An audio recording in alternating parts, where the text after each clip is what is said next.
Yo, Will, how you doing, man? What's up, Podium? How you guys doing?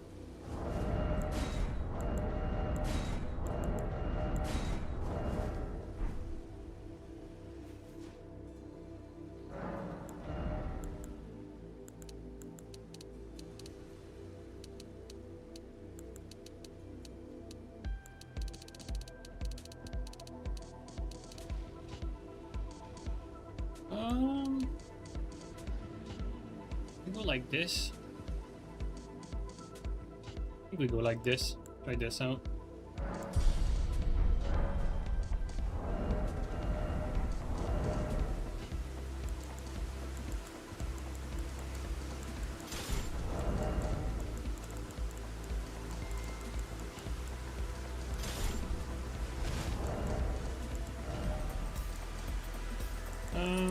Maybe this. Yeah, we're still good to go. Nice. All right, perfect. All right, let's go. Let's go like this.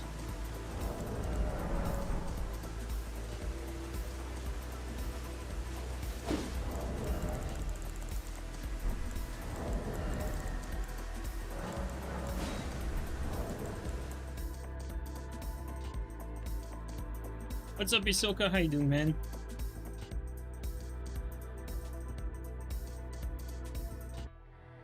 Guys, Tarnished Edition and Duskblood Network Test are coming up soon.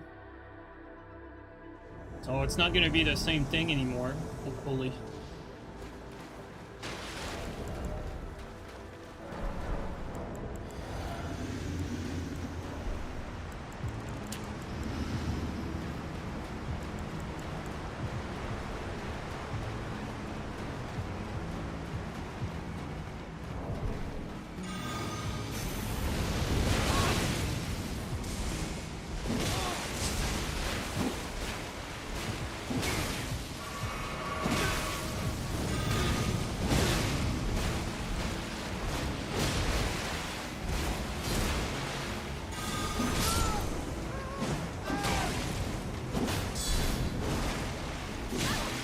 Stand for the other roll there.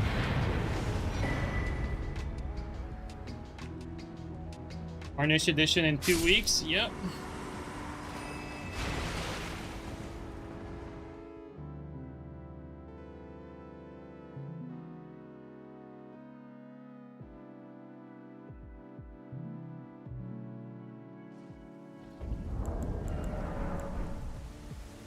Made a character on Dark Souls 3 for PvP and my old vids started to appear. Yeah, I think these vids are gonna be timeless. Like if anyone ever wants to get involved with Dark Souls 3 PvP, I'm basically like the gold standard. Unlike Elden Ring, where, you know, Elden Ring is just like this limbo phase, limbo content. Hopefully Duskblood is fun. Really hope so. I'm starting to consider trying out Mistfall because my feed is getting bombarded with it. I think I might just cave in and try it.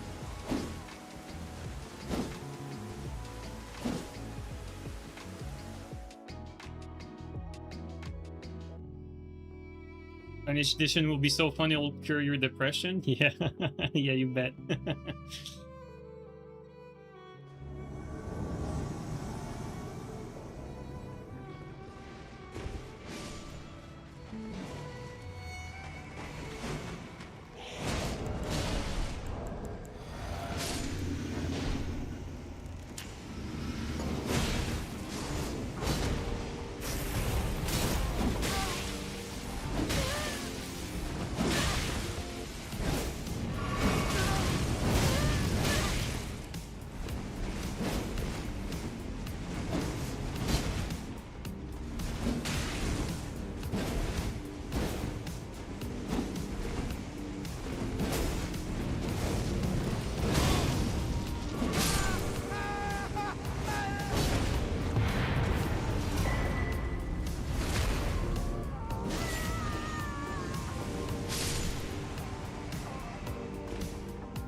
1 hour gang vids are unironically compelling. Yeah, it's because it's like a movie. You don't know, well, you don't know what's gonna happen, and like you said, there's always something going on. Like a lot of these ganker invasions are high stakes. Well, not high stakes, that's not the right word. They're high effort because there's no way you can win those without skills. But there's also a path to victory, unlike Elden Ring, where you're fighting people that are competent and you're fighting multiple of them and you're outnumbered. There's not really much of a path to victory. There's a path to getting lucky, but like a clear path to victory, not in this game.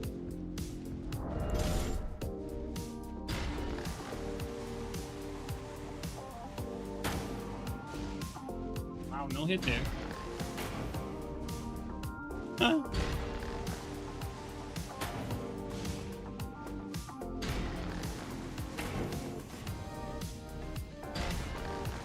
Oh, that's free.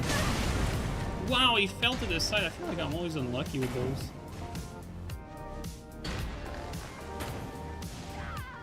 Bro, they always fall to the side of some sort. Alright, good. Bro! I like the attempt. That's funny.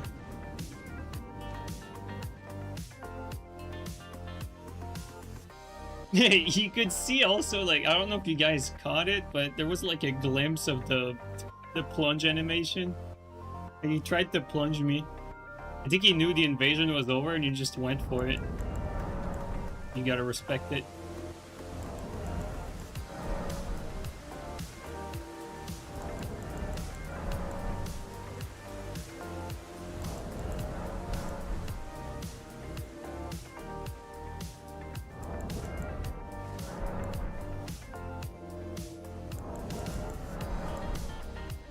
I don't think you can plunge attack people when you're doing a plunge attack from, you know, from a height that would kill you. I don't think that works. Like, your plunge is not gonna... I don't think I've ever seen anything where the plunge does damage when you're like on a deathfall. I don't know. Could be wrong on that, but I don't remember ever really seeing that.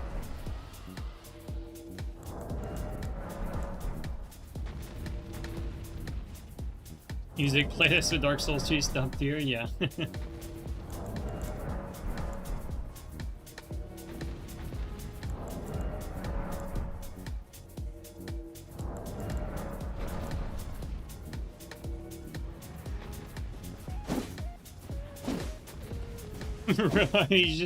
I keep on thinking about the mournful departure, like the original song from the original author, and like their fucking YouTube page was like half people mourning their dead relative and the other half was people talking about gankers, and I felt so bad.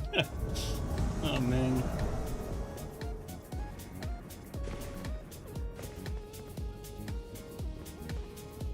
Oh great.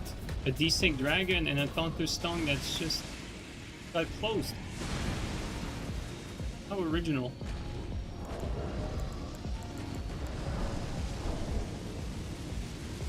And they're just sitting there too, they know it. Impressive.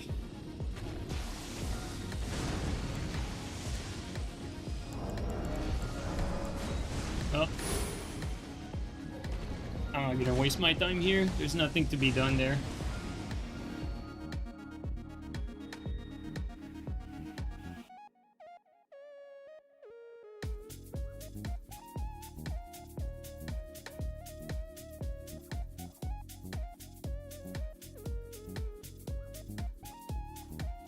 I don't have Discord open right now, audio, on my PC.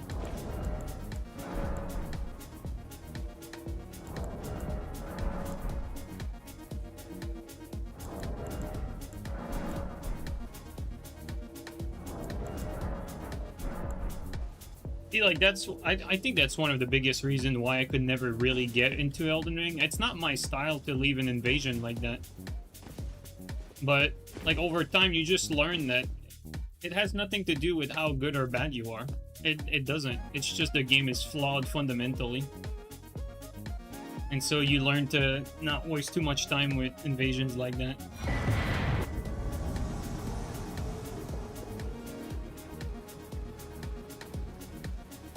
Did you receive a network test invitation? Dude, Castle got into the network test and he signed up like, I think like 12 hours before it closed.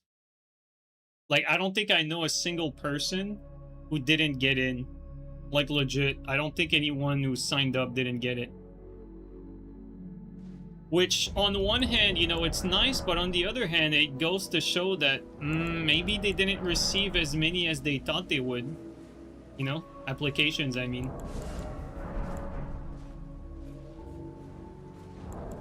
That's the first thing that comes to mind.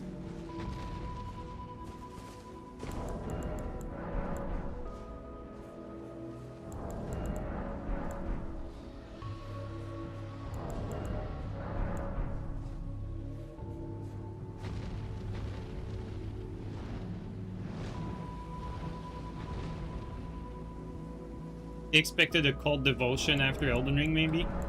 Well, they kind of have that. They have that already, but that cult is is on the PvE side. You know, it's the Redditors and the PvEers. PvPers are definitely fan as well, but you know, it's not like when we say like cult devotion, we usually mean like a large amount of people. The PvP side is not that large compared to PvE, at least.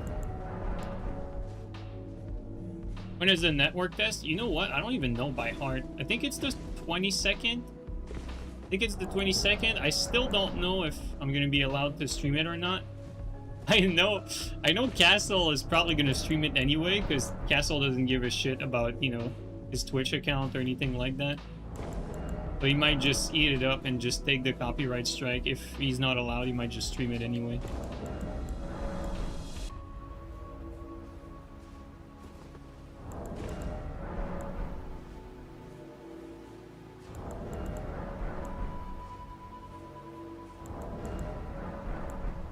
But for me, like, I'm gonna wait and see if other people are streaming it, and if not, and I'm not gonna do it. But if people are doing it and, you know, it's not being enforced, you guys have to keep in mind, like, it was never allowed to stream any of the network tests, but it was like a non-written agreement that you could.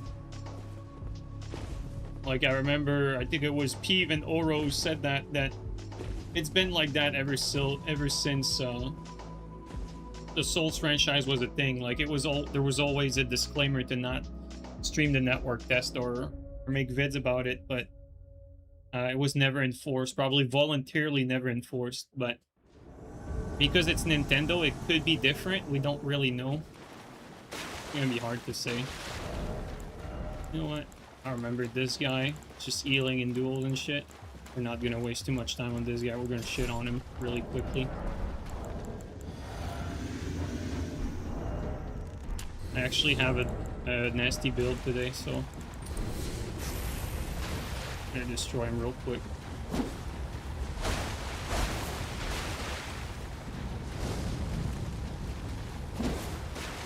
I'll be careful about the connection as well.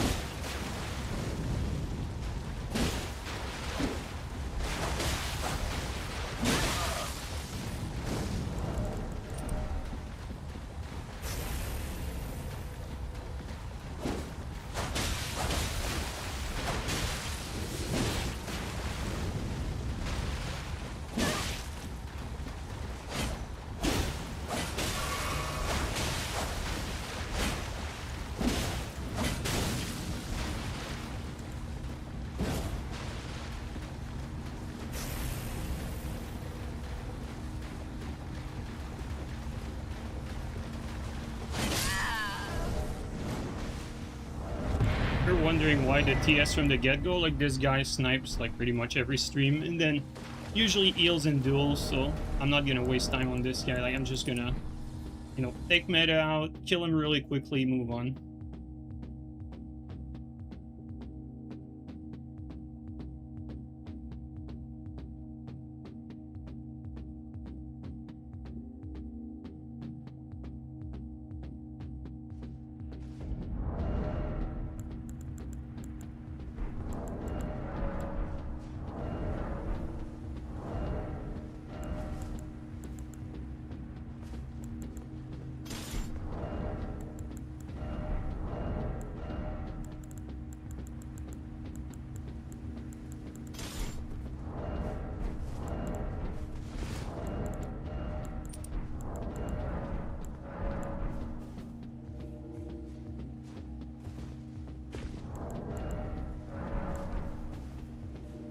for these unaltered Solitude dudes. For real though, like that Solitude cape is brutal. Especially given how good the armor looks without the cape.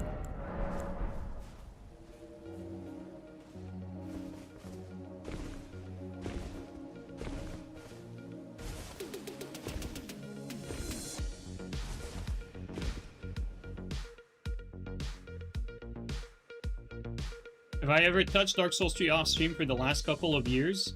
Nope. I played Dark Souls 3 for about 10 minutes or so, or 20 minutes, I forgot. Like around 4 months after Elden Ring came out, because I was curious. I was curious to see like if anything had changed, you know, like someone had told me back then that the game was very active. And so I tried Dark Souls 3 at that time, and I've never touched it since then. I don't really see why I would have.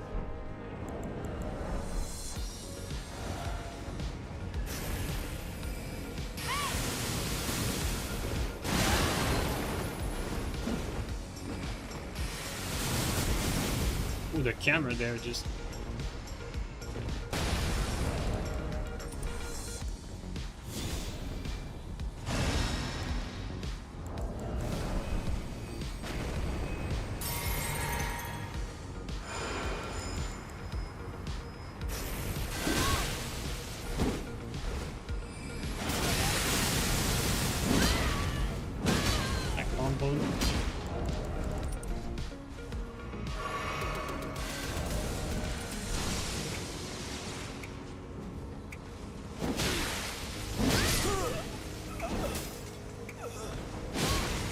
Expect that horrible follow-up.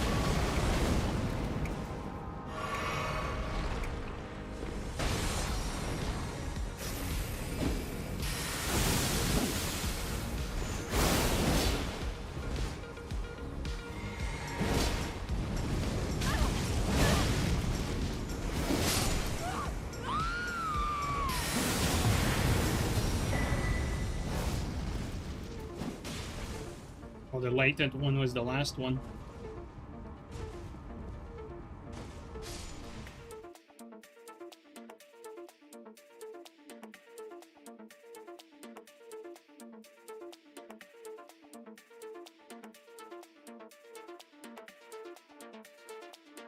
Thank you, Smokey.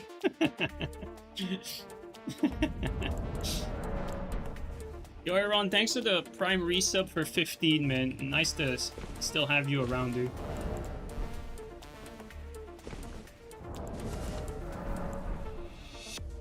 And Firekeeper, thanks for the re-membership on YouTube, man. Really appreciate that. Imagine becoming a Duskblood main. I wouldn't be against it, you know, like, let's just put things in perspective, you know.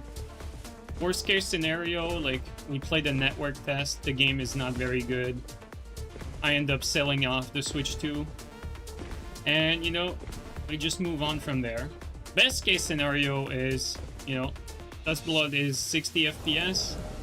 It's fairly active and the game is fun. So, I mean, worst case scenario, it's pretty much the status quo at the end of the day. Disappointing, but, you know. You might get an in-between also, like maybe we're gonna get a good game that's not very active and that's 30 FPS, you know what I mean? Like maybe the game is fun, but because it's Switch 2 exclusive, it doesn't have a lot of players. Or maybe it's the typical From Software situation where you have a lot of good things, but because From Software doesn't know what they're doing, like have good, have bad.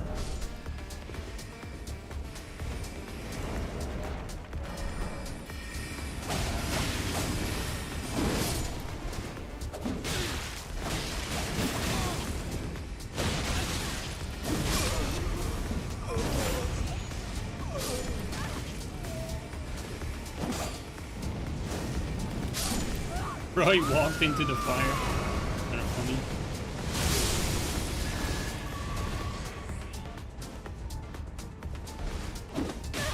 Oh my god, the brutal lat.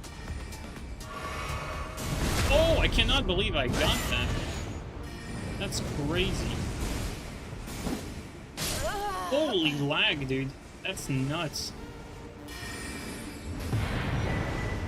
That is some brutal connection.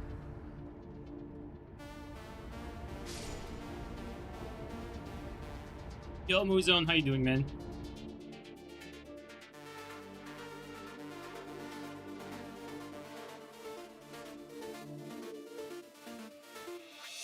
Yo, what's up, JJ? How you doing, man?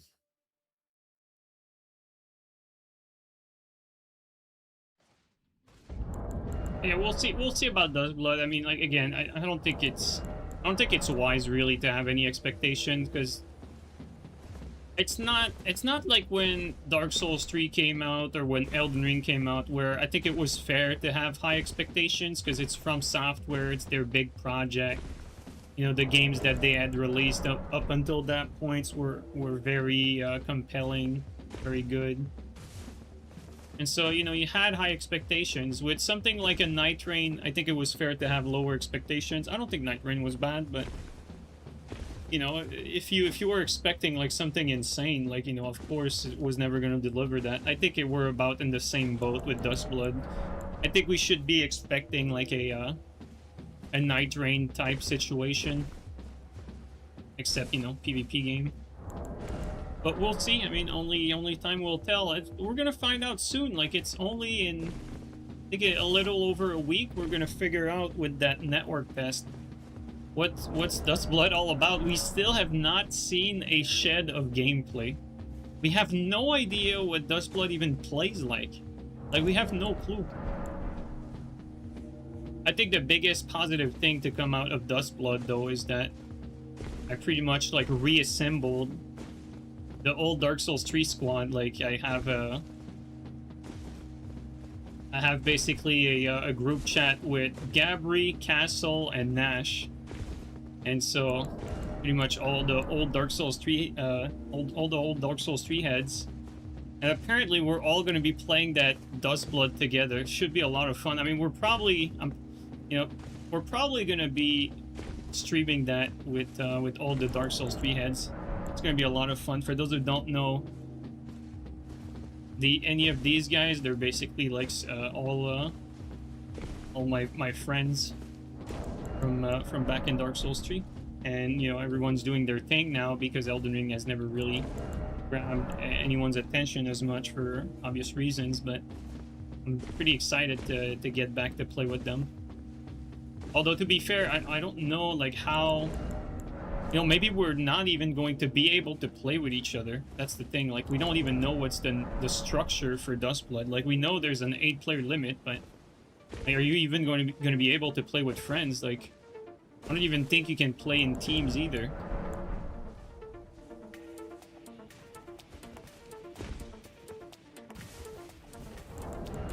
So, I mean, we might be like, maybe Duskblood is going to be good and we're going to be disappointed because there's not going to be like any form of friend multiplayer. Like, maybe you're not even going to be able to duel your friend. Maybe you're not even going to be able to team up with your friend. Who knows? Maybe you're not even going to be able to play in the same game as your friend. Perhaps it's all random. We don't know yet.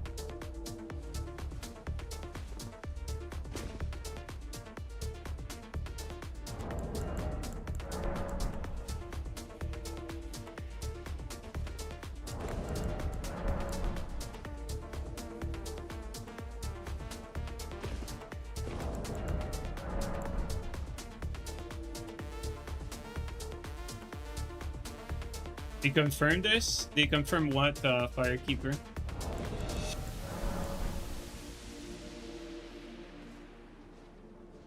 On full release, you can do private lobbies? Okay, that should be interesting. But that only answers half the question. Like, even if there are private lobbies, we don't know if... Well, I guess you could set up a fight club in a private lobby, I guess. Dude, could you imagine if Duskblood combat is like, you know, good-ish, but then the gameplay loop sucks, and it ends up being like a glorified, like, fight club setting? Could you imagine that? I could actually see that happening. Like, Duskblood just becoming a glorified fight club would be would be definitely something.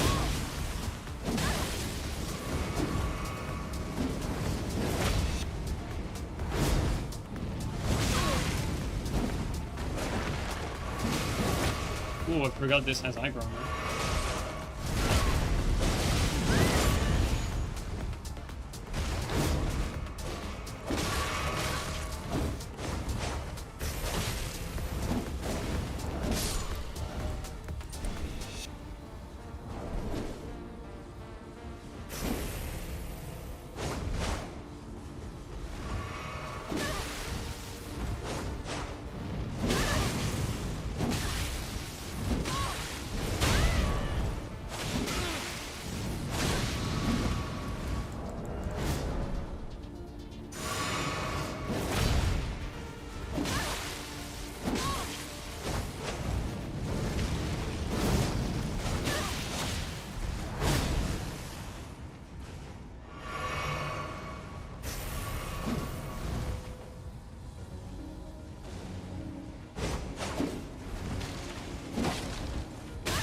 Oh, he barely hit that, like, big time.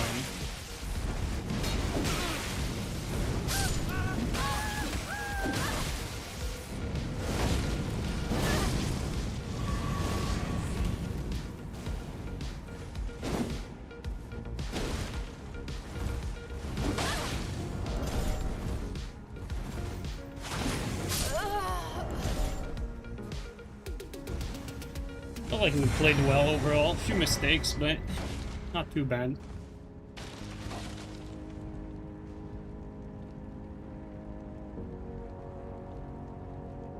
The 2 invader limit in Elden Ring really constricts the enjoyability of PvP, so the 8 player should be fresh. I definitely agree with you. It just depends on the setting, you know, like if the 8 player thing, like if the 8 player thing doesn't have any sort of how should I put it? If it doesn't have any form of team fighting, you know, if it's just gonna be like basically like a death match, you know, like just everyone to his own and no form of collaboration. I know they announced like some mechanics, like you're gonna have like a nemesis, what's it called? Like some sort of soulmate in the game. Like I don't know like how it's gonna work out, but hopefully there's some team element to these games. Otherwise, if it's just like a big death match with an extraction coat of paint on top of it, I don't think it's... I think, you know, if we have that, I think what's going to end up happening is we're going to have a glorified Fight Club sort of shell. I think that's what might happen.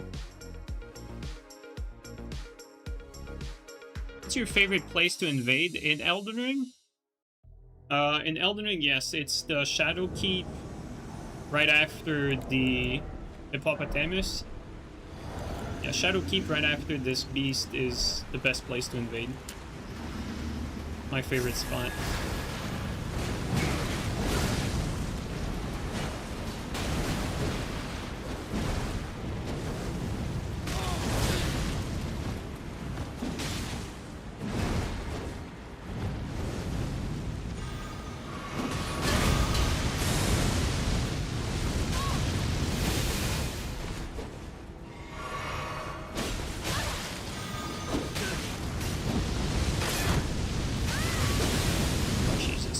Christ.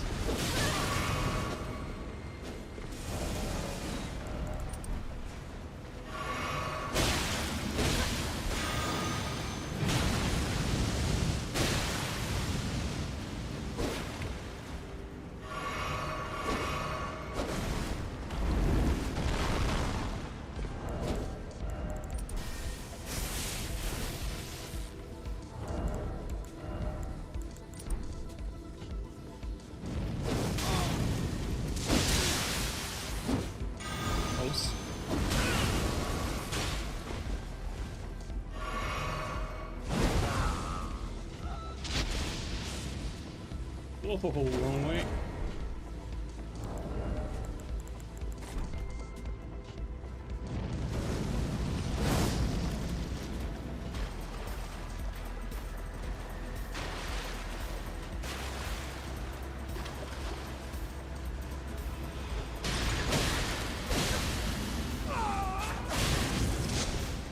saved, outplayed and saved, story of gankers again.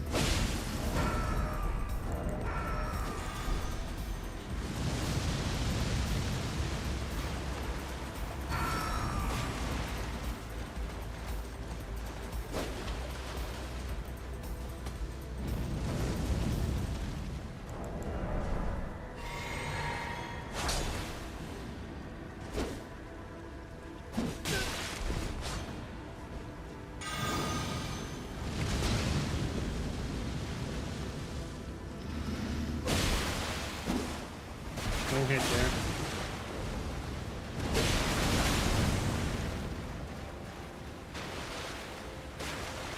Here's these pillars.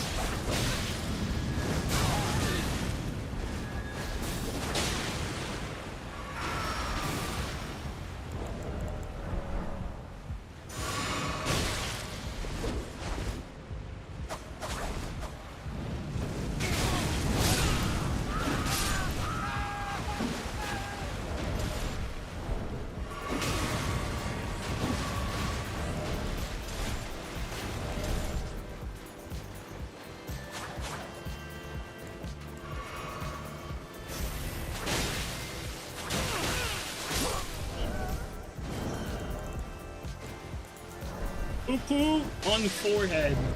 There you go. Pretty much out of every healing. Had like one meat dumpling left.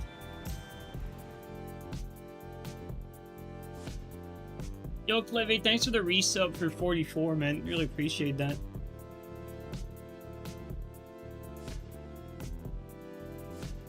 Like, see there, this is a good example. Like, you know, yes, we won that, but they didn't have a lot of HP.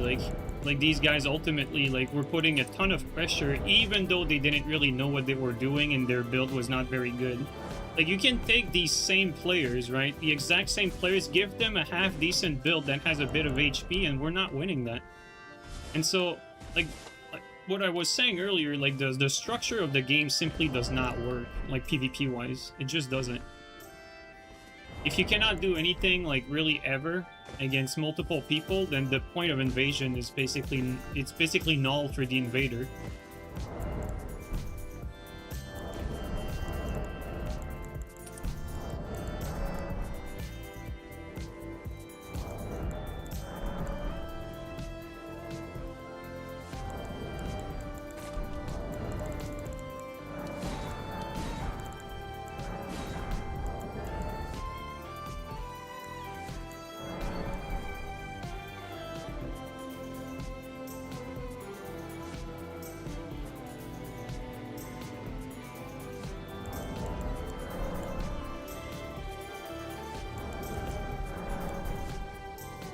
Of course, though, like, if you take invasions like this and you use, let's say you use, like, gravitational missile instead, yeah, maybe you can just, like, two-tap people that are chasing you like that with some gravitational missiles. You know, you could say that. Call it a build issue, but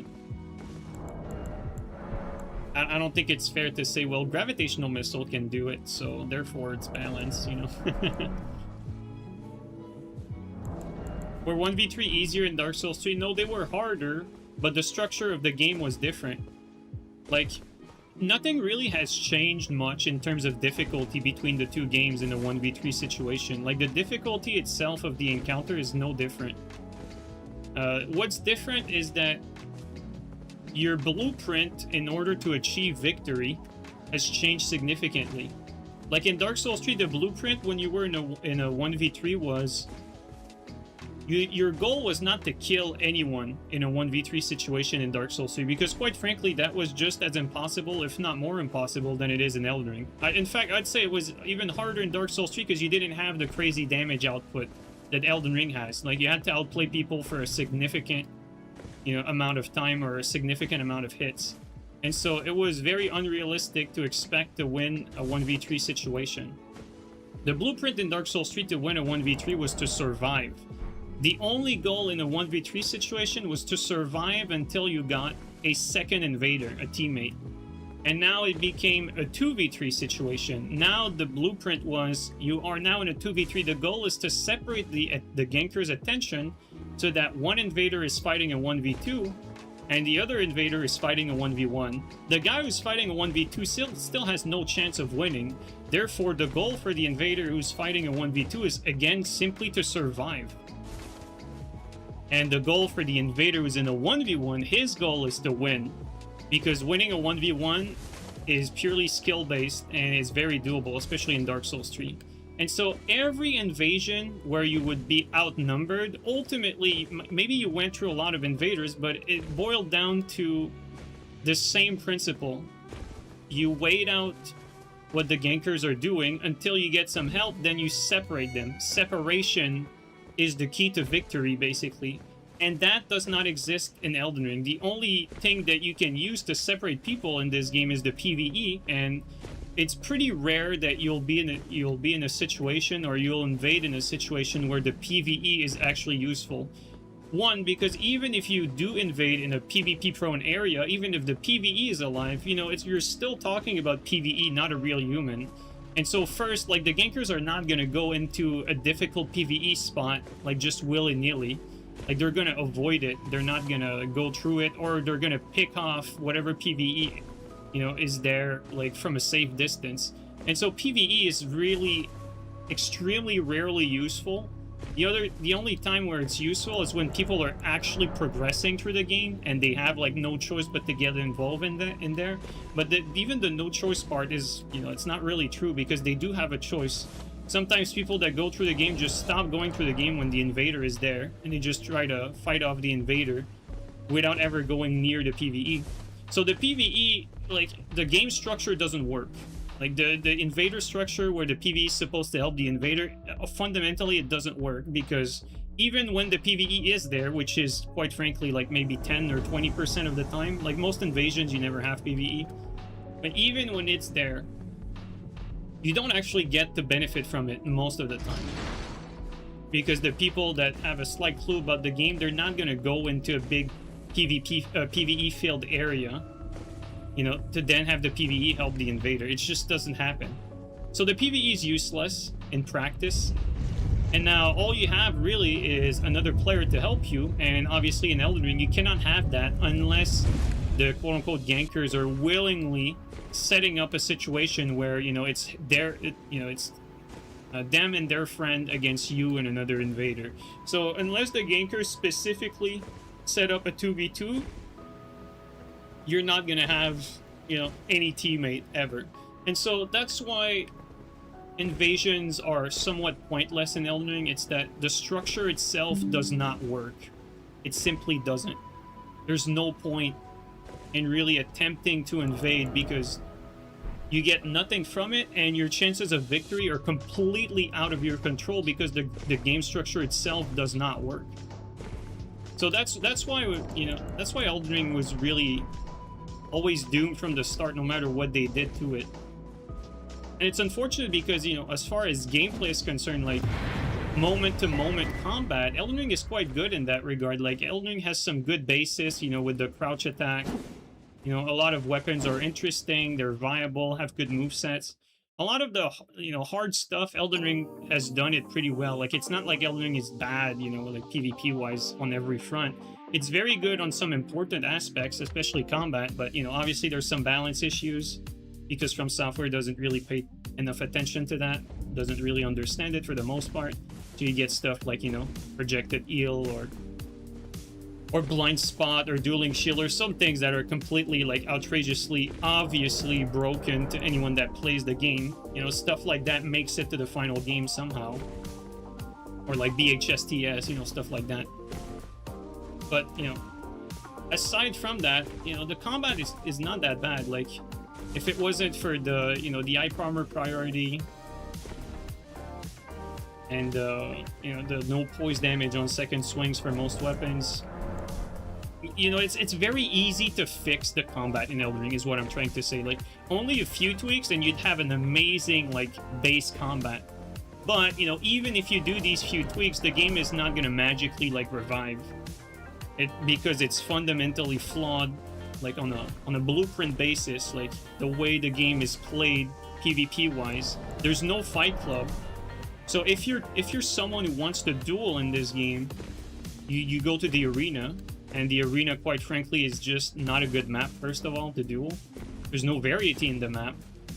You know, you don't get to use the physic, and so the fights are extremely short. So you know, lesser players have a higher chance of victory than they normally would on a higher health pool basis. So it's less skill based to play in the arena.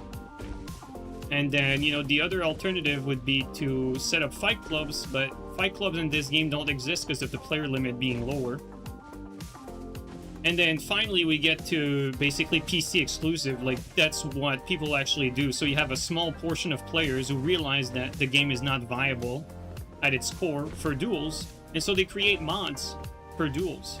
So, you know, there's mods where they have their own dueling map, which are properly intelligently designed map that makes sense for duel, unlike what From Software did with the arena. And they can set up proper duels, you know, in a setting that makes sense, as opposed to what the game offers, which is basically nothing. So PvP wise, on the dueling front, the game just fails completely from the get-go. Now for invasions, again, it goes back to the point we were saying earlier. At the end of the day, like, it's pointless for the invader to invade because there's no incentive whatsoever, and you are not even in control of your outcome most of the time. Like, for the most part, what's going to dictate your success in Elden Ring is not as much as skill as it is build. If you are a player that understands the game fairly decently, you don't need to be amazing at it. If you have the right build, aka, you know, like you have a gravitational missile 2-shot build, or you have like an optimized barbaric roar pada build, you're probably going to win about as much invasion as someone who's like very, very, very good at the game with those same setups. Because at the end of the day, what's going to determine the outcome of the fight is not so much the skill. It's going to be a little bit of experience, you know, like not getting cornered is not so much a skill issue, more it is like you got cornered a few times, now you know to avoid corners, basically. There's that, and sometimes it's just unavoidable, so it's going to be a little bit of experience and mostly luck, because depending on the opposition that you're going to get, if you get a team that's prepared and you're in a 1v3, like we've mentioned earlier, there's technically really no way to win. Like, the only way you win those is, you know, you just go all in, you stack all the buff you can stack, if you can buff, if they allow you to. Or if you have the, you know, the surprise attack on them, you stack as many buff as you can, you know, sacrificing some defense on top of that. Like, for instance, you know, a Blood Boil Aromatic would be the play there. Because, quite frankly, like, your only way to victory is going to be some high-risk, high-reward play. Meaning that if you run this scenario 10 times, you lose 9 times out of 10. But since if you play conventional or if you play smart, you have basically no chance of winning, because there's no way to outplay 3 people at the same time really in this game, unless you get lucky. So you have to go for this high risk, high reward situation. So you have to bank on the fact that you have a 1 chance out of 10 of winning it. And so again, all the skill is basically taken out of the equation, and it has only to do with who basically you invade at the end of the day, and what map you invade in.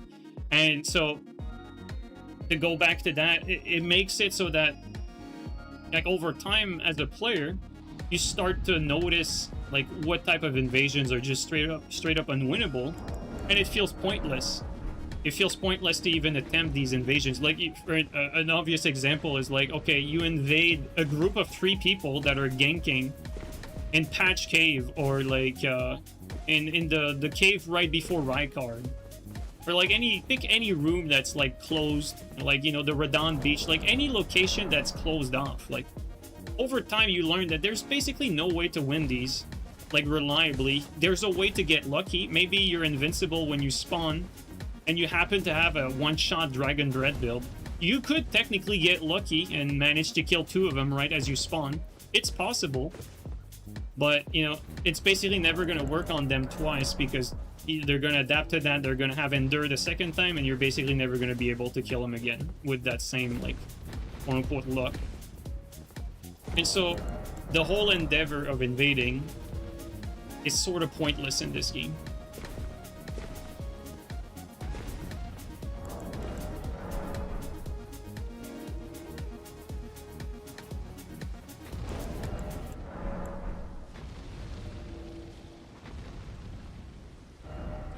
we're not getting any invasion here. Let's move on to another spot.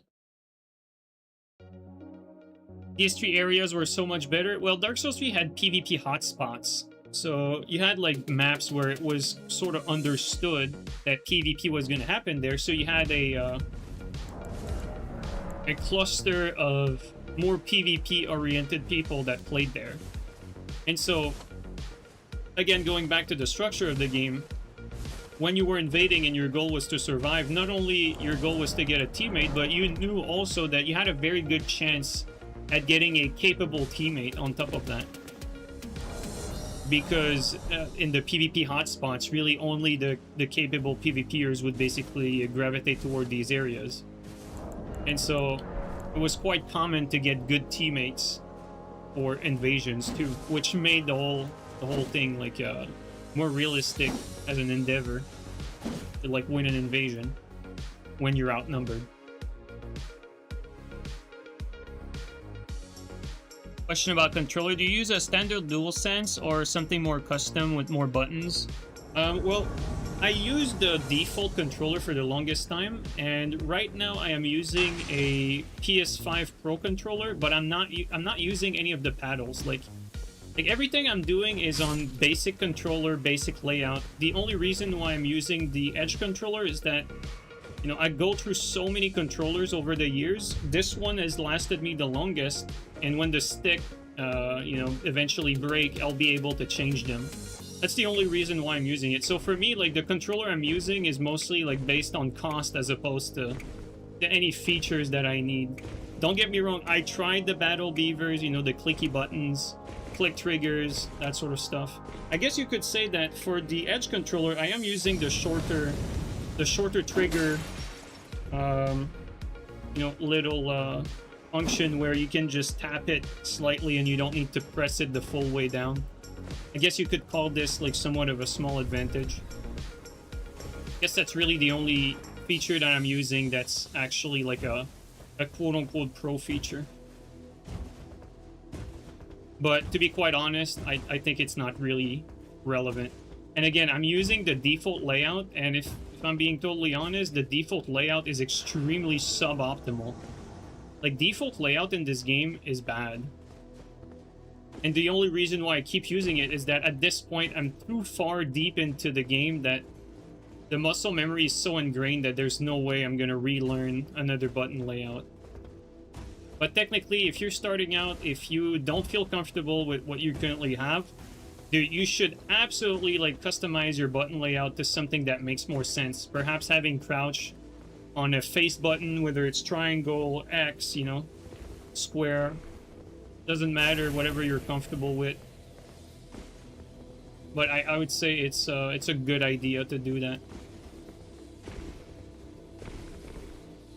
Like, it's not because I'm using everything default that it's the best way to do it. It's really because it's how I've been doing it since the game came out, more than it's what you should be doing. The guy by... Oh my god, bro. And he was alone too, and there was 2 of us. Hey!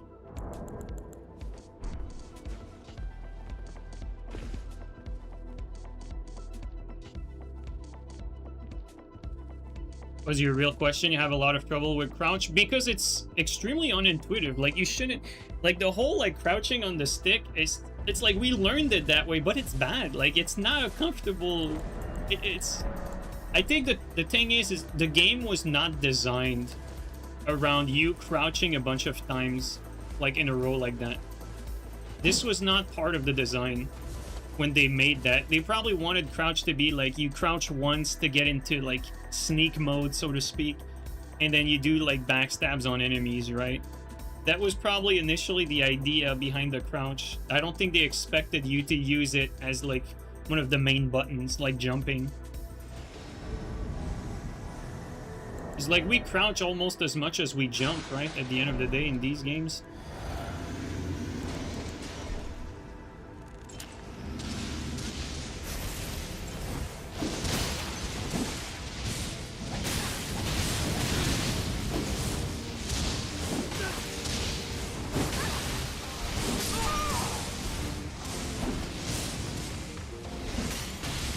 Oh, the lag. Oh my god. Yo, am I gonna die to lag? You know what? Because he's lagging so much.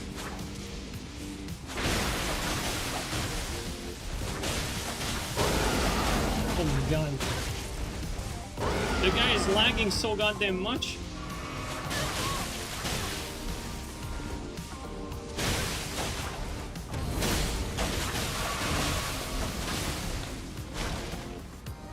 Uh-oh, I might be dead. Yeah, he just skipped that. He's so laggy that I actually lost that fight purely because of lag, even though the guy doesn't deserve it. He just skipped and I was forced to roll because he skipped.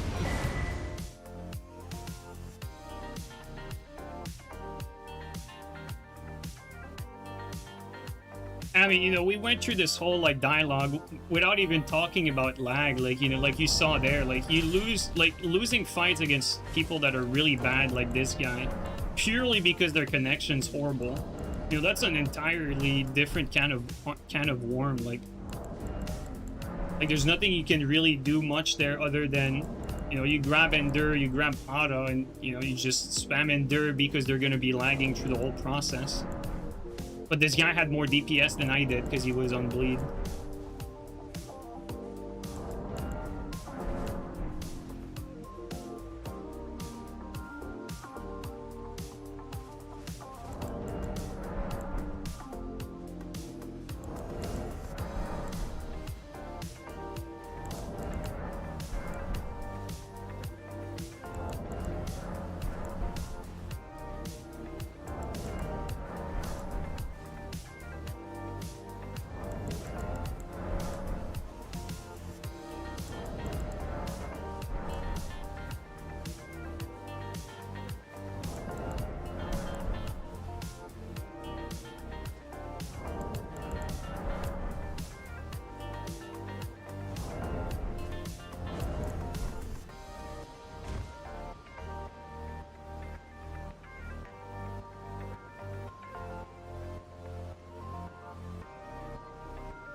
I think the invasion is bugged right now. Yeah. Okay, there you go.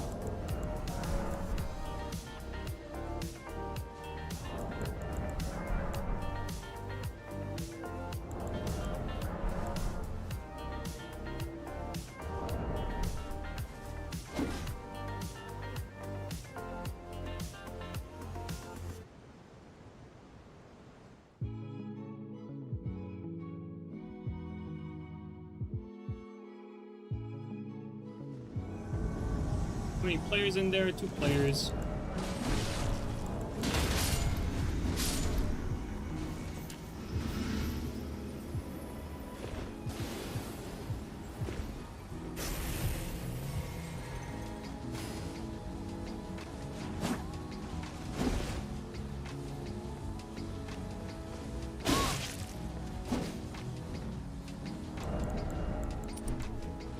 They're staying back a lot. They're backing up even.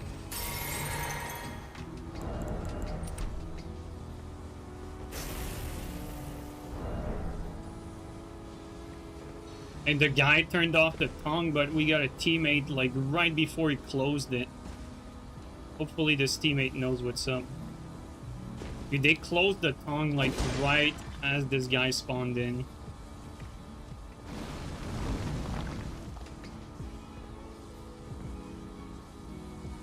Hopefully the guy is not completely clueless. We don't see them, like at this point, it's usually not a good sign.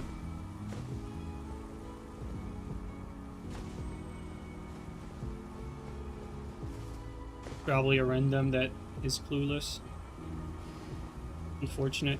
And they're just sitting there not doing anything.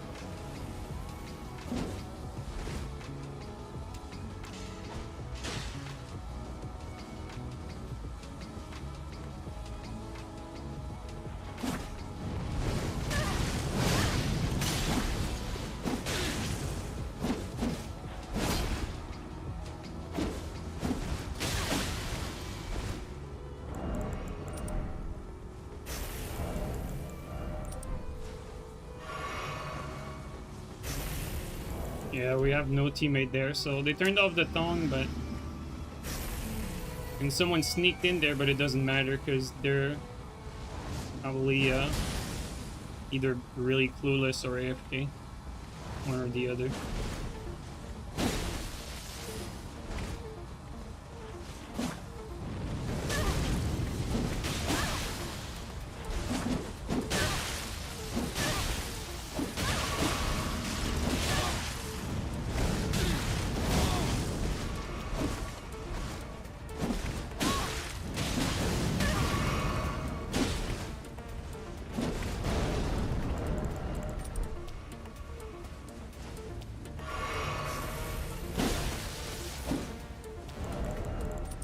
They never stray too far from each other.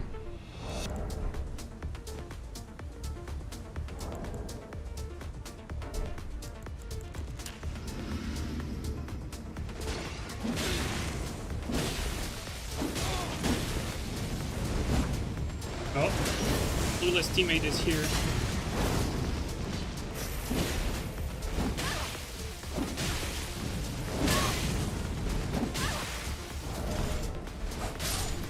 Just bought me enough time to kill him.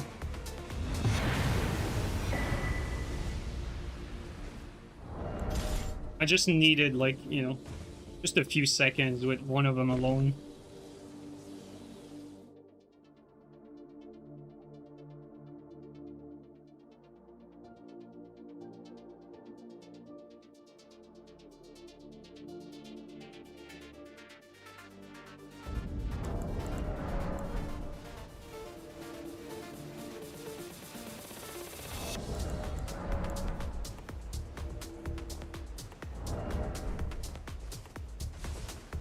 I've been considering trying out Mistfall Hunter. The only thing that's keeping me from trying it, it's like, you know, we have Tarnished and Duskblood like basically right around the corner. Like the release for Mistfall is just not timed right for, you know, for me personally. Because I know I'm gonna have to make content with Tarnished and with Duskblood. You know, if it came out like, you know, 2 months ago, would have been way better timing.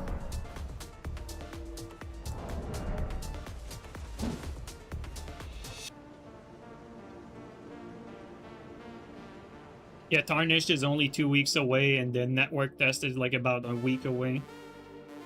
Any one of you guys who played Mistfall Hunter, what do you guys think of it? For those of you who played it, did you like it? Do you think it has issues? Do you think it's the next coming of Miyazaki? I'm legitimately curious to hear what people think about it. Like legit, I'm very curious because I'm interested.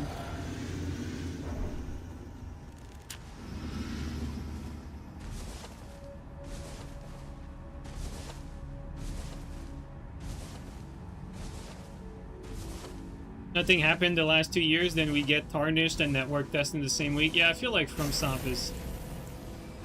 I don't think it's FromSoft. It's probably because it's probably Nintendo that decided the release window for that stuff. Probably are a little more clueless. Oh wow, it just...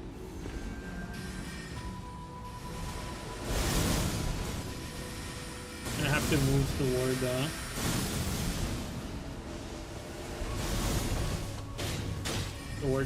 toward cover. That spell spam is gonna wear us down. There you go. We're much better off here. The game allows us to jump. Camera, please.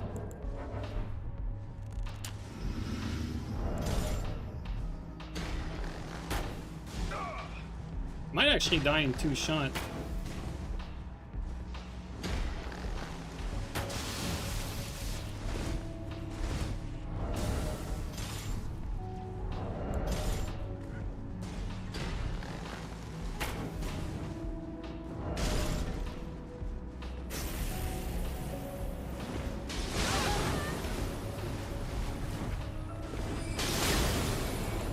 Oh, I love how I resist the frost spot.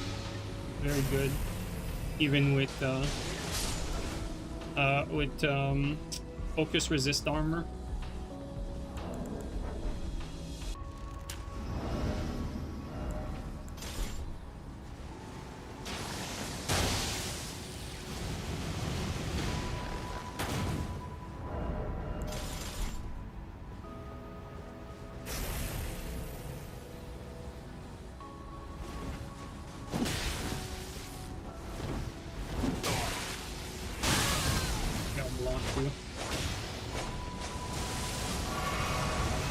A gravitational missile. I always have to be careful about that.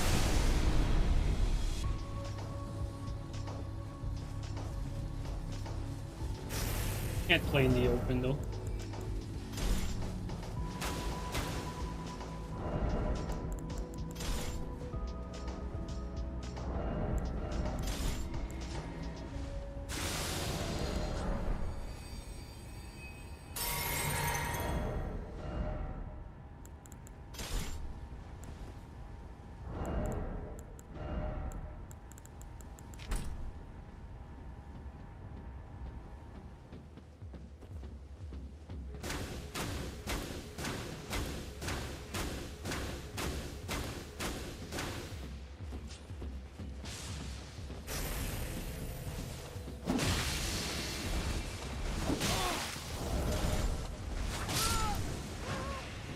There we go. Got enough separation.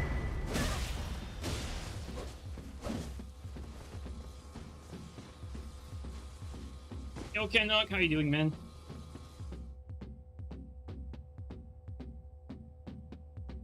be fair, From Soft probably got the shock of their life trying to optimize for Switch 2. Yeah. They had the worst showcase of a game ever on the platform, but they didn't want to lose out on Tarnished. Yeah, that's a very good point.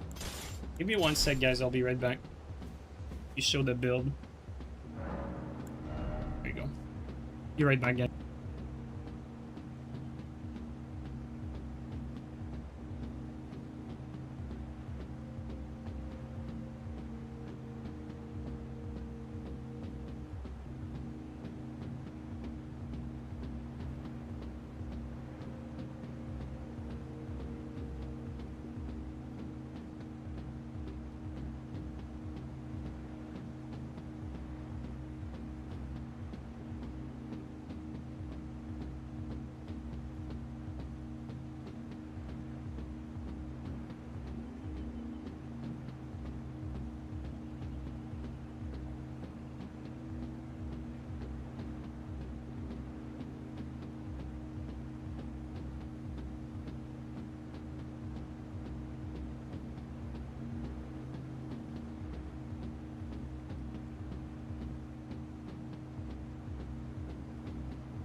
Alright, we are back.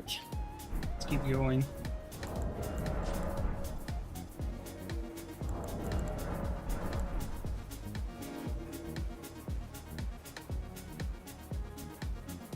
When is Valve releasing the Steam Machine 2? I think they got the lesson and they'll probably wait for RAM prices to be somewhat more normal. Dude, they got like they got one fluke launch that they didn't, I don't think they expected.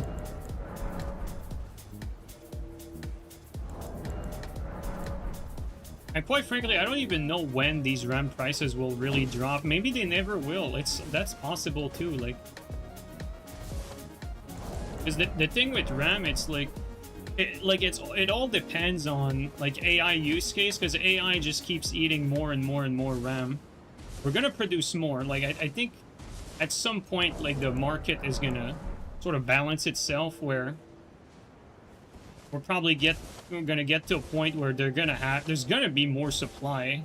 I hope so, than what we need, but maybe the demand just keeps growing and growing and growing, because, you know, the AI capabilities just grow stronger with it. And so, like, you never know, maybe it's just gonna keep on increasing. And, you know, I don't know. It's you can't really predict that stuff.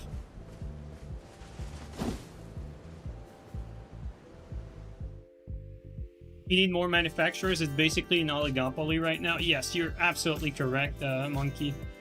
Yeah, it's basically like, you know, you have like Samsung, SK Hynix, and like Micron that are like that are the only one who make like high bandwidth, like top of the line memory. Like, sure, you have China, but China doesn't make top of the line memory. They make like older, like the equivalent of like older gen memory, not as good, basically.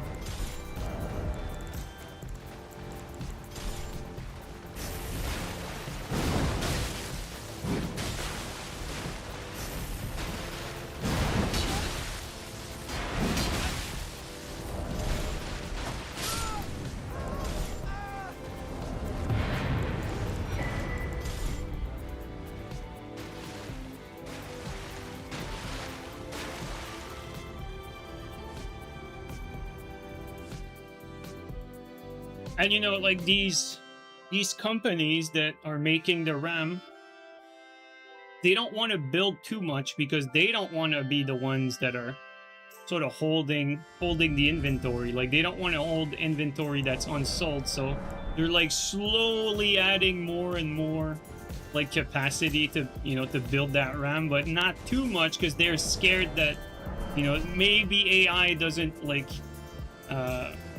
maybe AI doesn't get adopted as much, and maybe there's not as much of a need for all that RAM. And so if they create too much, then they're going to be stuck with all this RAM that they've created and no buyers.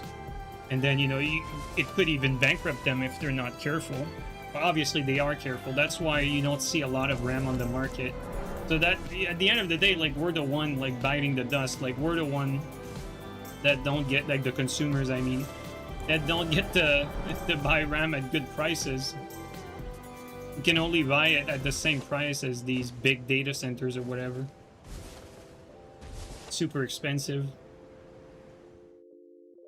I remember, like, before the whole RAM crisis hit, I was actually shopping for my workstation PC for like 128 gigabytes of RAM, because I was like, you know what, like, maybe like that RAM would be very helpful for like all the programs I'm using. Like, it would help me like run this stuff faster. I was like, you know what, like 450 bucks, that's kind of expensive for RAM. Like, I don't think I'm gonna do it. I'm gonna wait for the prices to come down. Guys, the last time I checked, that same fucking RAM is now 2,450. Not 450, 2,450. Pretty crazy, right? From the same, you know, Amazon type listing. Pretty wild. One could say I definitely missed my chance, because I don't think they're ever going back to that 450. Like, I definitely missed my opportunity to buy RAM. It's definitely not happening anymore.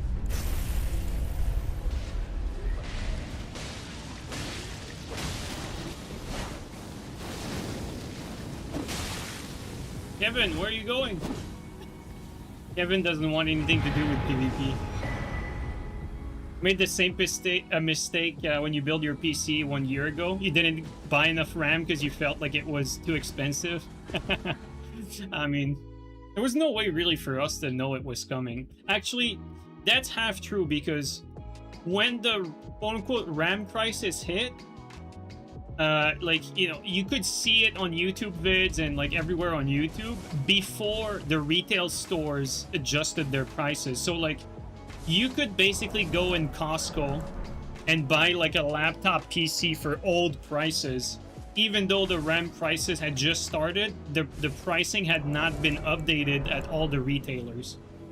So there was a way for us to sort of do something, but I mean, you're not gonna buy something just to buy something, you know what I mean? Like, but yeah, here we are.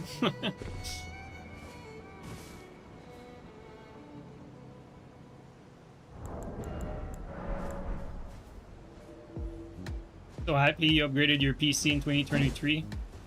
You got 2x16 DDR5. I mean, I have 64 gigs of RAM, but you know, when you do actual work on your PC, you want more than that. Now AI PCs demand even more RAM than that. Like if you're trying to use local AI on your PC, that shit eats up RAM. Like, you know, like there's never enough RAM. There's never enough if you're doing AI stuff. Like the more RAM you have, the better of a model you can run. It just never stops. It just scales up and up and up until you have like freaking like 1,000 gigabytes of RAM or some shit.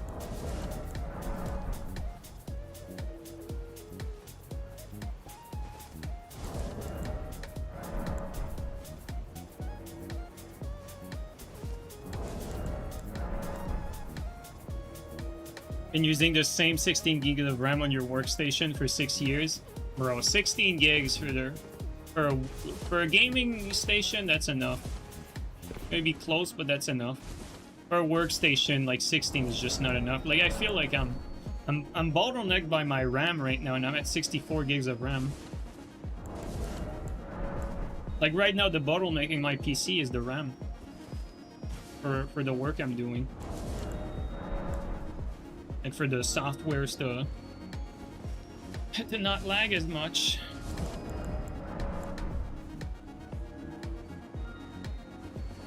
Yo, Baldwin, how you doing, man? Greetings.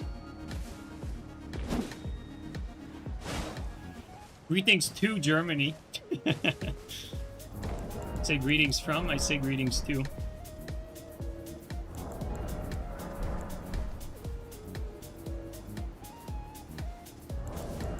Okay, right now it doesn't seem like we're invading on the same pace as we were like just a minute ago, so let's try to change area.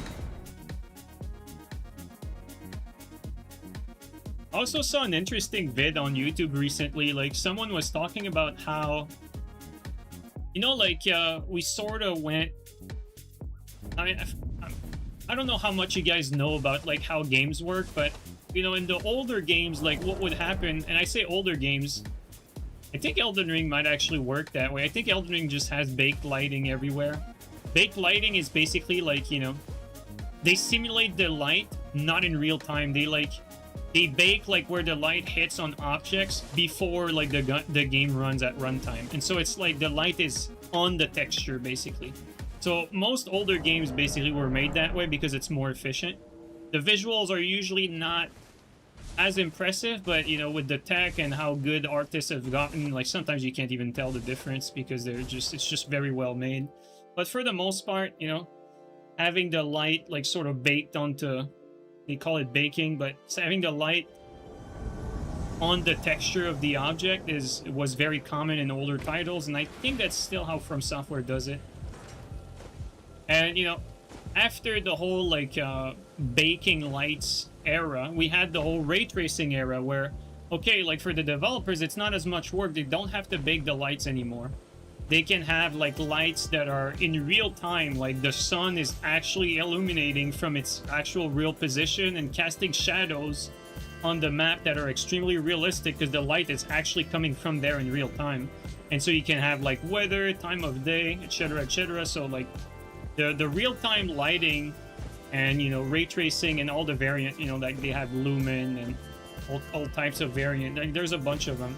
Like now it's sort of like nowadays tech is that basically. It's like we have to look at any modern game to really see it. But what's crazy is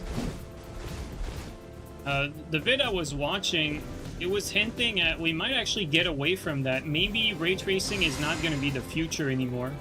Maybe the whole lighting pass is going to be done like through like the you know, an AI system, basically like what DLSS is doing, DLSS 5 is doing. You know how it's DLSS 5 is basically like an AI filter right now. I'm sure you guys have seen it. Like, it looks like slop for the most part, but you guys have to understand it's going to keep getting better over time, and at some point it's very possible that it might replace lighting altogether.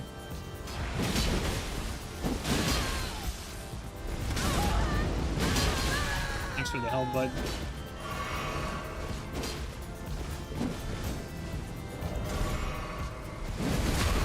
Take that.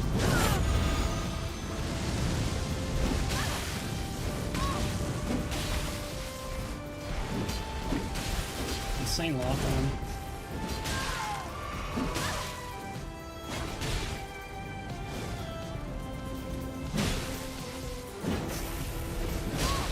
He actually saved the host from getting backstabbed.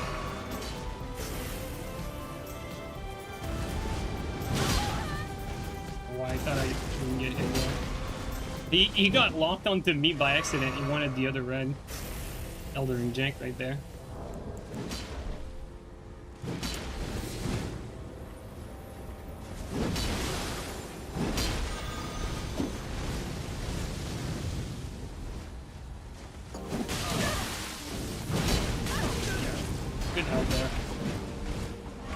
Teammate looks like a noob, but he's playing fairly smart. Like, he aimed his fire away.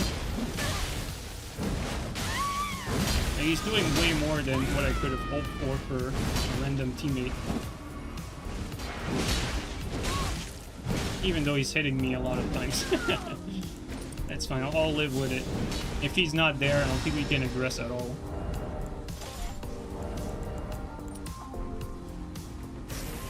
Don't know where the other teammate is. Oh, there he is. Never mind. The other Phantom, I mean.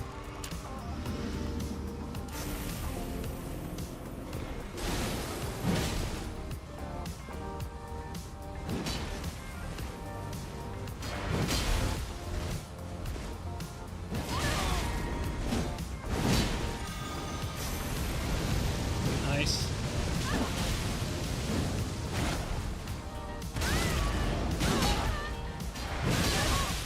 Dead here.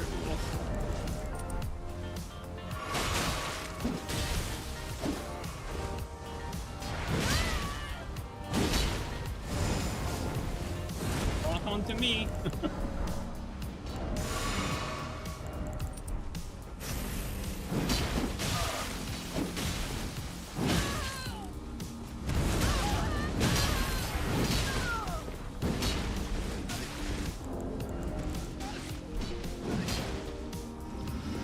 We have to kill this guy.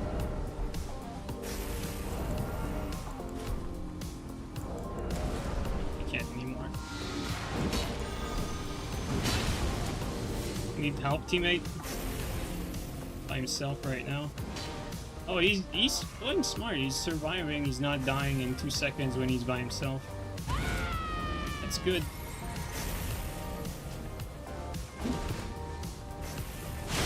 Let the pot out.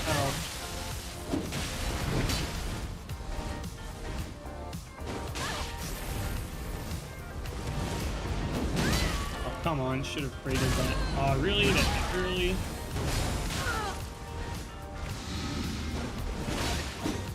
Oh, come on. This inconsistent ass game. Alright, I think these guys got me patience long enough. Try hard gear, I'll give you try hard gear. You'll see, it's very fun. A lot of fun.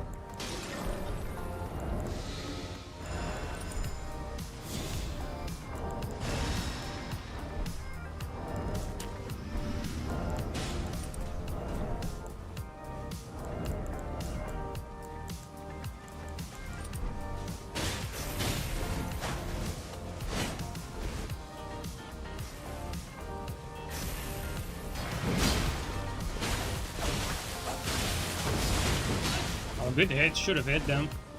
Elden Ring moment.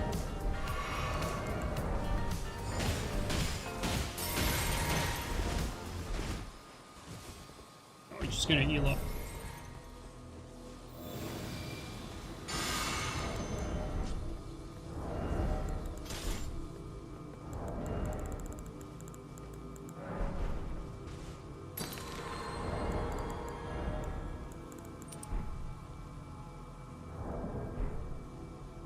Anyway, that's smart. I like it. He knows to not push if I'm not ready. Like, he's doing everything right. And he's doing it with a, you know, just a fun build. You know, he's not, like, doesn't care that these guys, like, got angry and pulled out Pada.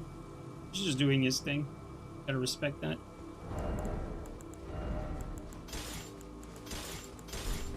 He's ready. He's there and ready. All right.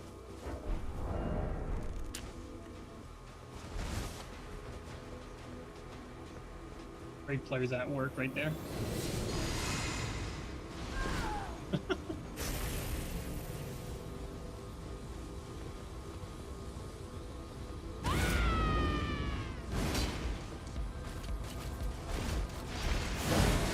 Moment.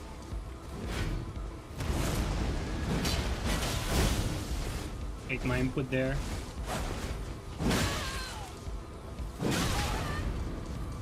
Fucking ghost of a phantom actually fucked my timing.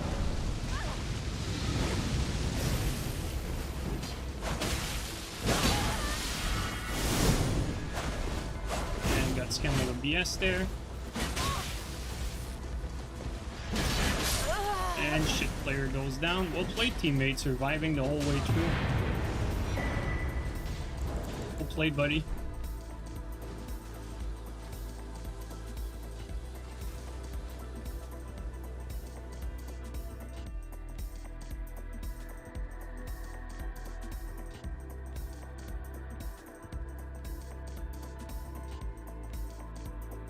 Thought Elden Ring would be dead already. I mean, Elden Ring is just surviving on the fact that, you know, it's the latest From Software game. Like, there's no reason for PvP to be active, really. There's no logical reason for it to be.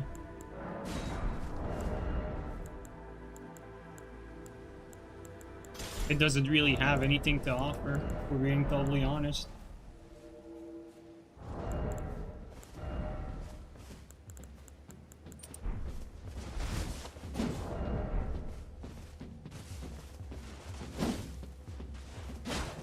There's not really an alternative.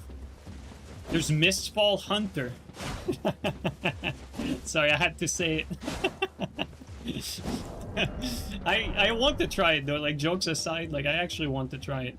It's just that the timing is bad because we have like Duskblood coming out like pretty much like in a... Well, at least the network test is coming out like about next week.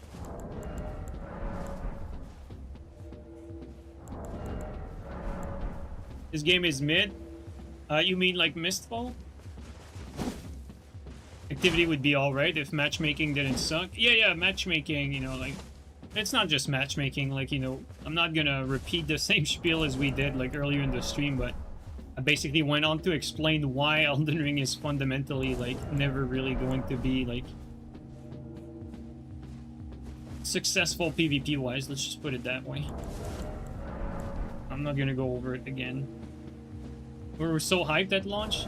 I mean, for good reasons, like, you know, coming from Dark Souls 3, where Dark Souls 3 was a lot of fun, but at the end of Dark Souls 3's life cycle, there was just so many glitches and issues. We felt like there's no way it can be worse than Dark Souls 3. That's what we felt like when Elden Ring, like before Elden Ring launched, we felt like, man, like, FromSoft can't really do any worse than Dark Souls 3.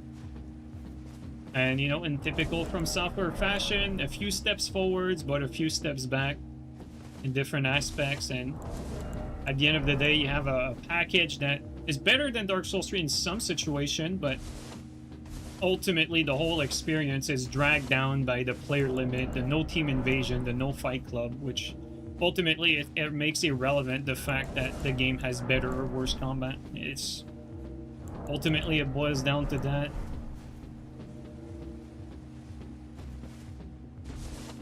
it's really just hampered by the fact that the structure around PvP is just not there. There's no structure around PvP. There's no reason to PvP, you know, no covenant, no team invasion unless, you know, the gankers allow it, which is like defeats the point of the whole endeavor. And it's only like an even fight, a 2v2. There's no fight club. Like, you know, like it's very like if you're talking to a dev that willingly makes these decisions, you're not gonna find it because they don't exist. Like, it's because they're clueless. That's the only explanation you could really think of. Oh, that's a teammate. You're not gonna find a dev who does that willingly.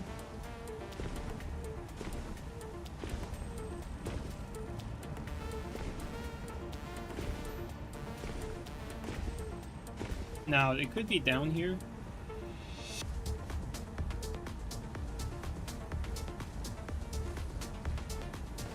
Or they could be up here. Need to check the player count first. Oh. Okay, it's two. Oh, never mind, they're here. Oh, it's these guys again. I don't think this teammate is going to survive as long as the other guy earlier.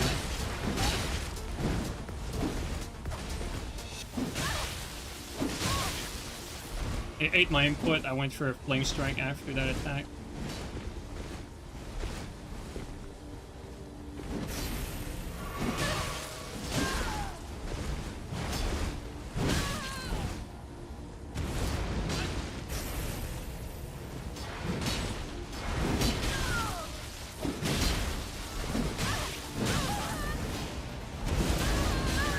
Yo, nice save. That was nice.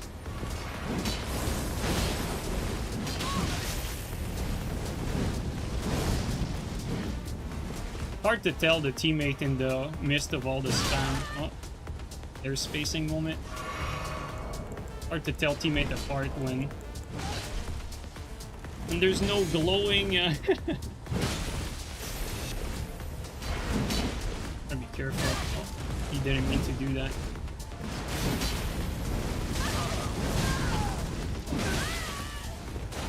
Close.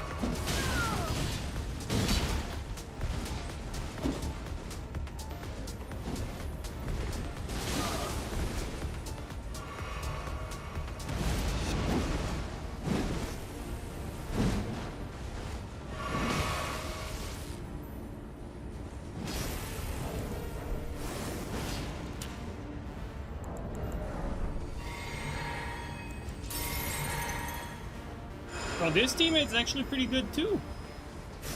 He's doing his thing, you know, like no try-hard gear or anything, but he's doing his thing.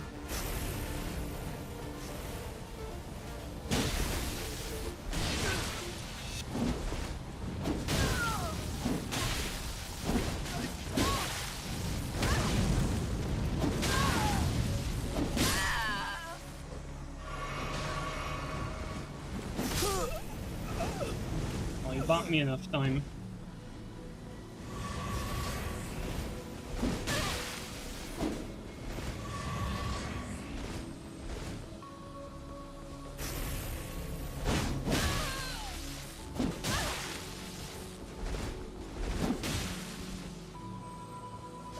Pressure him. Well played, teammate. I know he died there, but he survived long enough for me to kill the other phantom, so... You know, he did more than I expected of him. Definitely was part of the victory.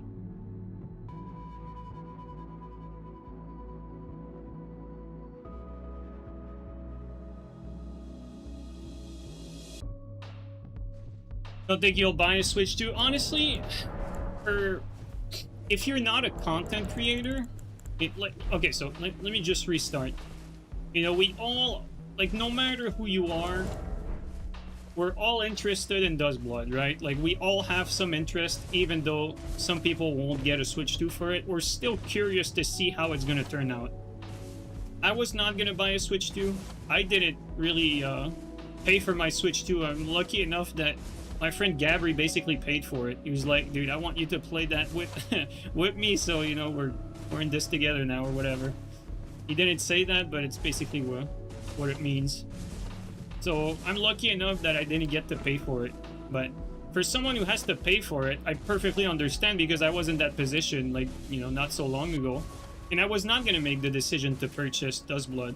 What I was going to do was to wait for the network test, see what were the reaction from people like Steel, you know, what they think about it, if it's 30 FPS or 60, and then make my purchase decision. If Duskblood happens to be like the second coming of From Software and like the best PvP game they've ever made, like, I'm okay, sure, like we can shell out that money and just play that for the next like 5 years or so, whatever. But if you don't have a Switch 2 and you're interested, I'd say like you should wait and see. Like, that's what I was gonna do until I got lucky enough that Gabri basically paid for the Switch 2. I think that's what you should be doing. And quite frankly, the expectations for Duskblood to me are very low still. Like, I don't really expect Duskblood to blow any minds. I think it's probably gonna disappoint, but you know, still hopeful that it's gonna be good. Hopefully. We all need a Gabri in our life. Oh yeah, Gabri's a great friend.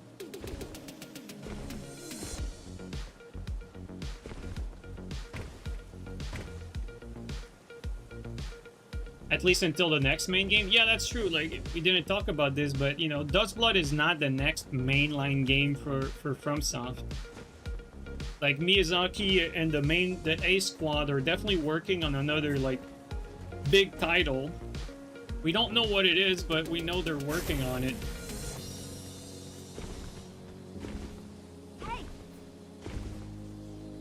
So we're just gonna have to wait for that. Maybe it's gonna come out next year, maybe another year from then. But usually, you know, the way it works is From Software likes to release at least like 2 things per year. So, you know, like the last thing we got was the Night Train DLC around December, I think. So like Night Train DLC back then. Now, like the more recent thing is going to be like the whole like Tarnished Edition Duskblood. And then technically we should have something at the end of this year. Perhaps it's going to be the Duskblood launch. Actually, I said Duskblood, but Duskblood is probably coming out like around the holidays this year. So for this year, we're going to have Tarnished Edition, you know, this month. And then Duskblood probably at around holidays. And now the question is going to be, okay, what about next year? Next year at the start of the year? What are we going to have next year at the start of the year? And next year at the end of the year? That's what we don't know. And there's a chance that maybe next year at the end of the year, maybe we're going to get that other mainline game. Maybe that's what's going to happen.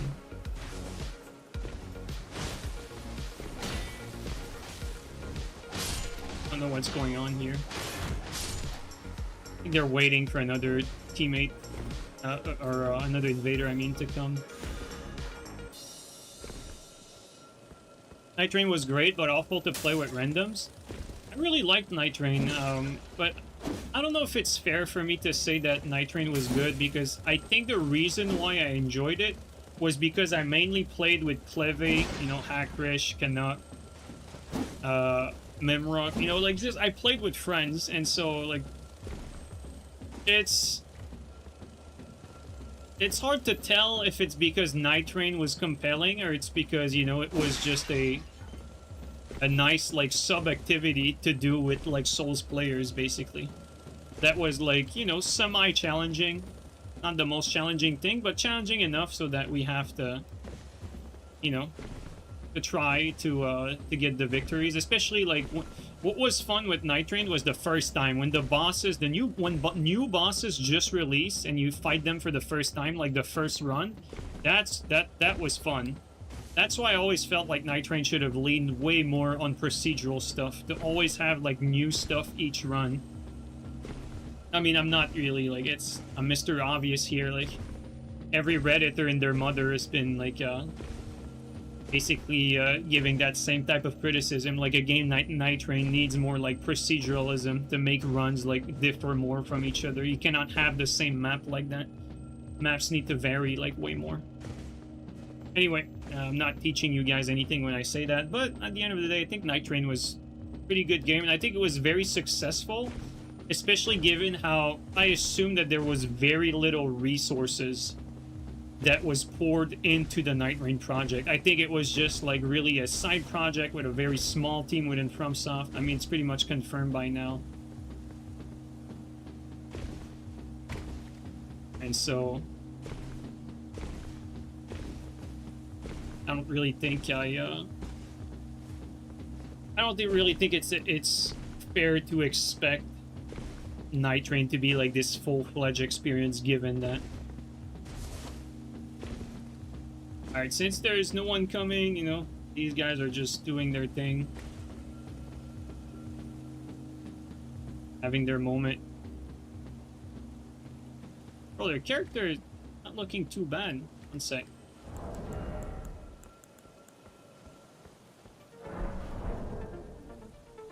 No, that's way too far. Let's try from here.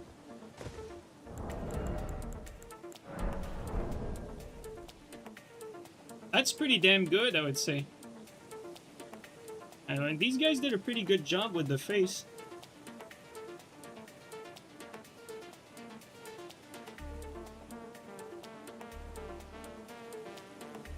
There you go. Big Jacket Smith. He's the other porn actor we were looking for. You know, we were missing another porn actor.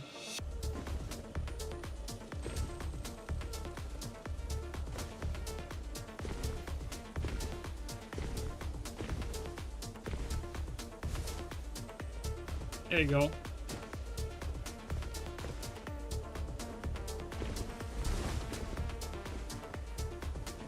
I don't think they're gonna play.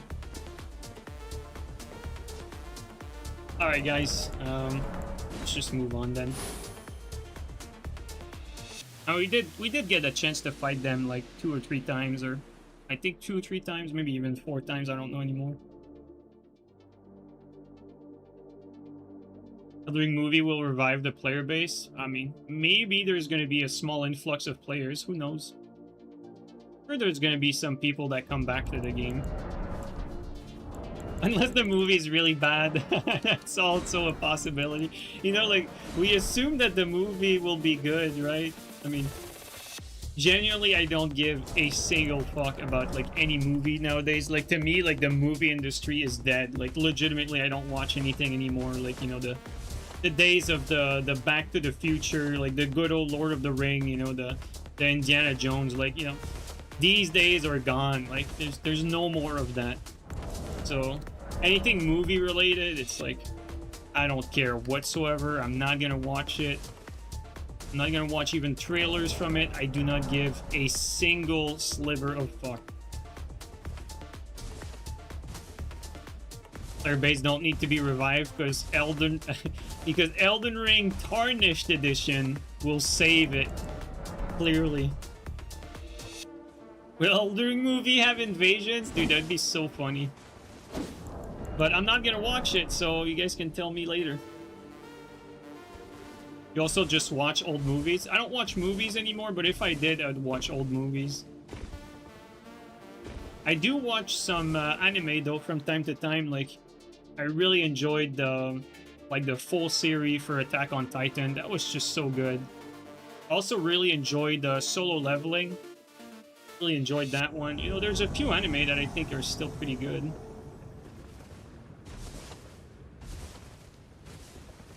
How many players in there? 1 player. All right.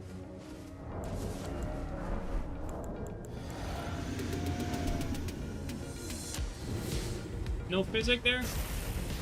Don't break your physic. Really amazing map choice, by the way. A lot of damage.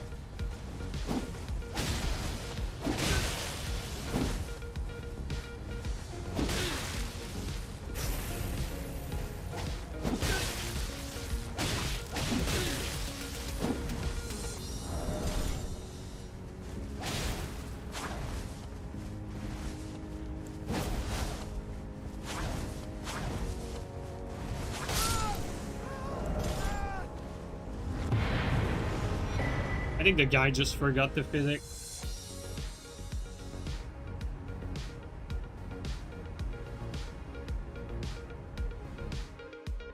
There's still good movies coming out here and there. Oh, I mean, for sure. I'm sure there's still, like, you know, like, not every movie comes from Hollywood, you know? Like, sure there's some good, like, Bollywood movies out there.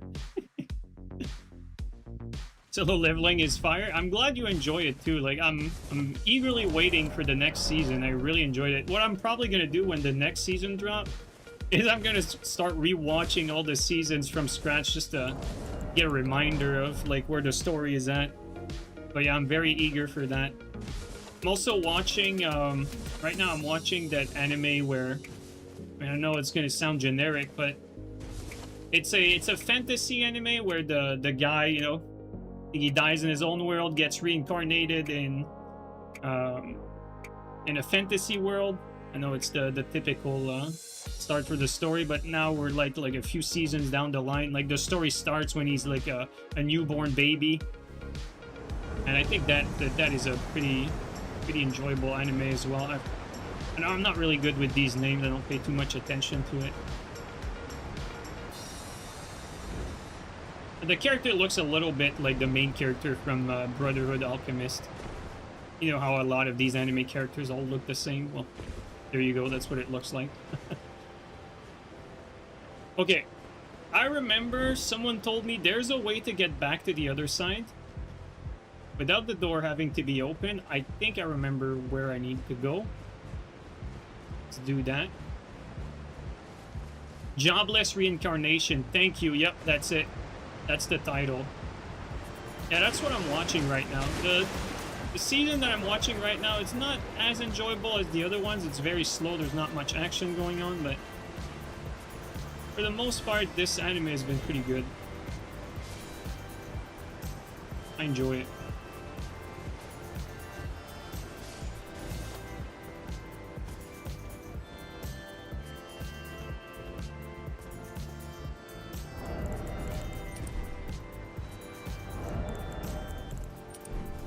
There you go. Finally remembered that spot where we can actually go through the gate if it's not open. I only discovered, let's not say discovered, because I only got told about this spot like somewhat recently. I didn't even know that was a thing. I thought you were stuck behind it. Fuji was telling you to watch that? The first season for that anime is absolutely fire. Like, also for, I don't know, maybe for me it was the first time that I'd ever seen like an anime where it was like some reincarnation story. So I know it's like a very popular like cliche theme now, but for me, like, it was the first anime that I've watched that had this sort of concept, and I thought it was a very interesting concept. I mean, in fact, it's so interesting that everyone copied it. Where are they?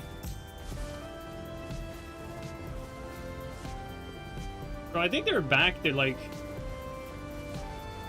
up there where we came from.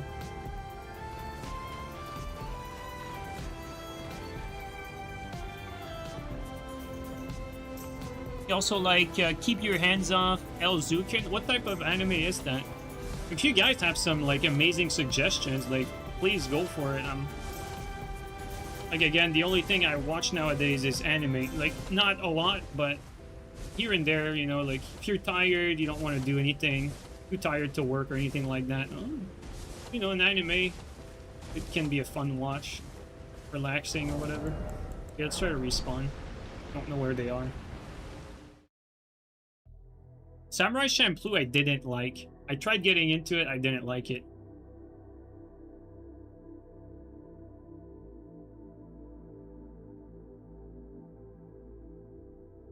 One of the best anime that I've watched is Legend of the Galactic Heroes. That anime was absolute fire. One of the greatest.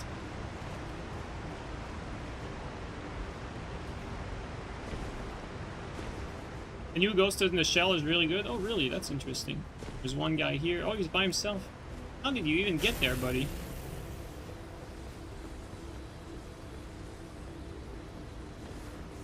Bro, he's so non-hostile, like, I don't even want to kill him.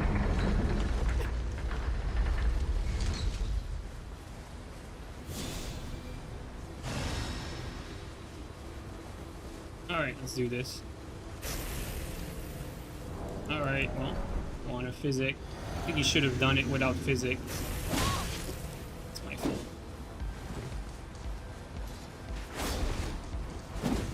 PvE's gonna come in and... Come over here, buddy. There you go. Alright.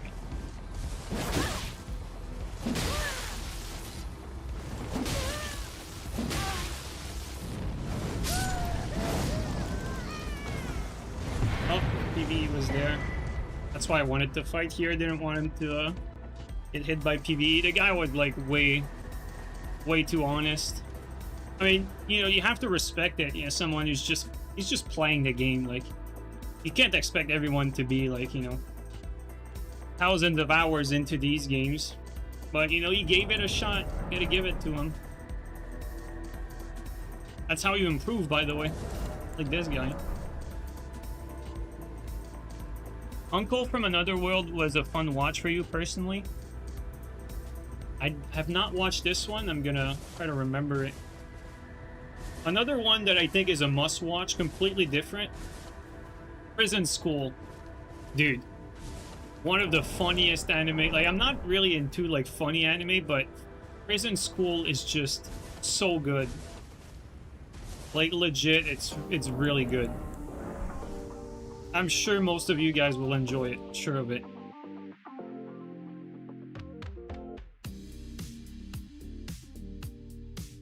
Don't recommend reading it? I don't know. I don't really read mangas and such.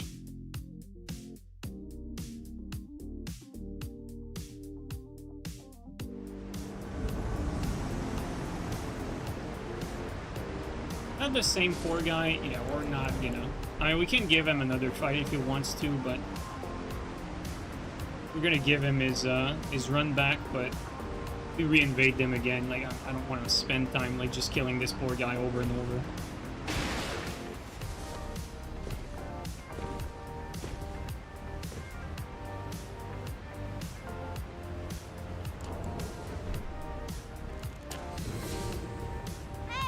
Alright, let's do this.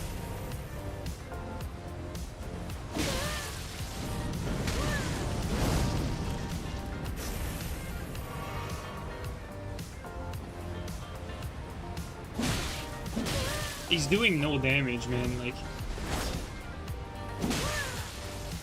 there's no point, like.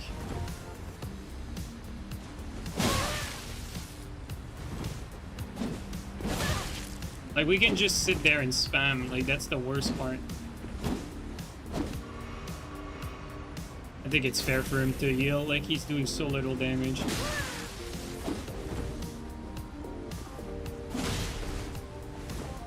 So bad killing him. Alright, let's just get this over with.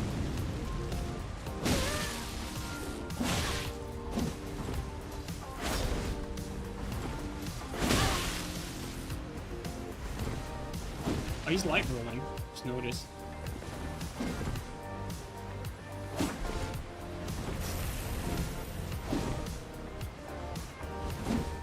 Close. Light roll saved them.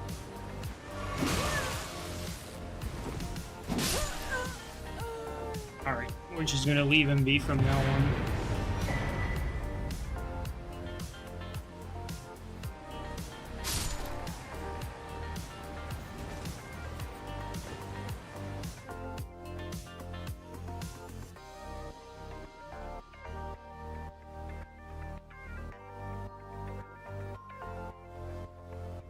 Let me think, what other animes were really good? I'm trying to think right now. I feel like we named like the most important ones.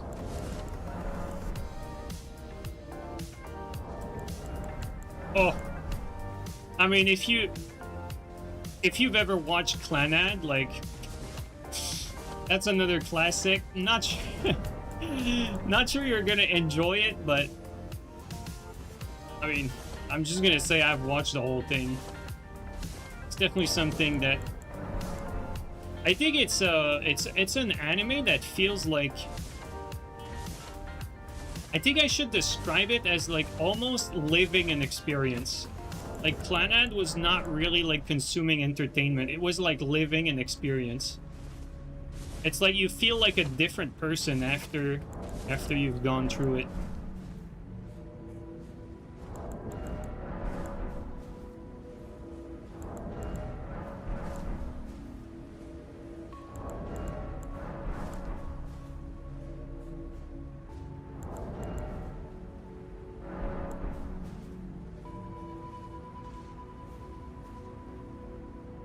Trying to think of like other like standouts. I mean, there was a lot of good one over time, don't get me wrong. A lot of good ones.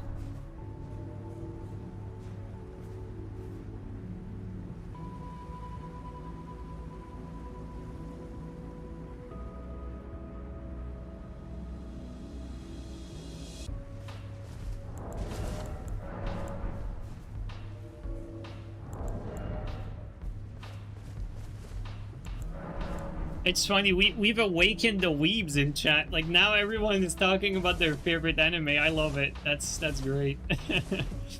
That's pretty cool.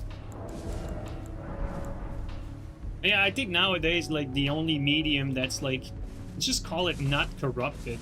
Like corrupted as in not like money corrupted, but corrupted as in as in a Dark Soul sense. Like one of the only medium that I feel is not corrupted nowadays is the anime. Because the movie industry is, it's all empty and shallow and pointless nowadays. It wasn't always like that, but it definitely feels like it. Anything that Disney touches turns to dog shit. Like it's pretty much impossible to watch anything Disney.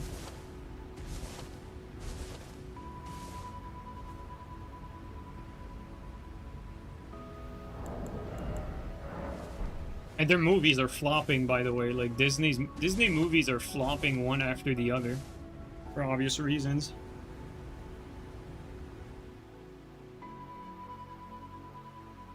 Maybe AI movies replacing Hollywood and Disney won't be so bad after all, because there's nothing to lose.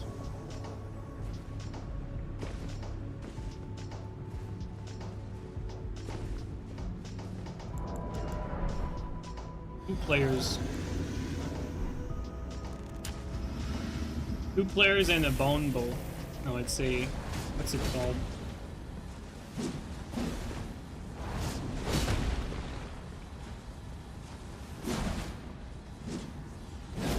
Camera doesn't allow me to fight as I want to here.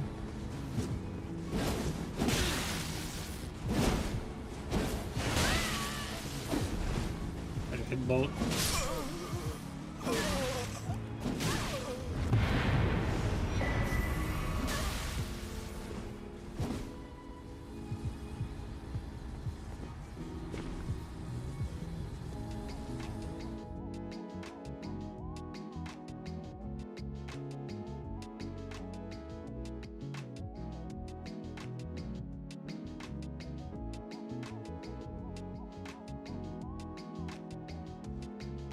Give me one sec, guys. Give me just a second.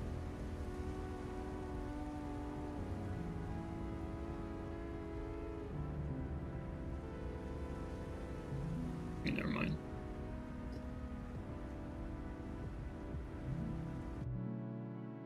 I just have to check something on the PC.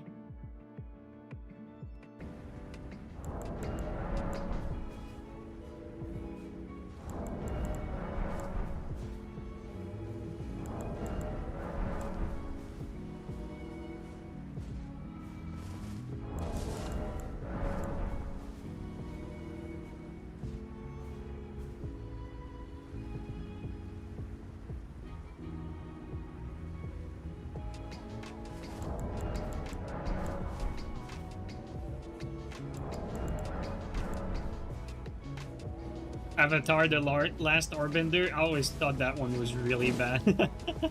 I really didn't like it. It's like one of those that you'd have to force me to watch that. Like, I wouldn't even watch it if you pay me. It's just so bad.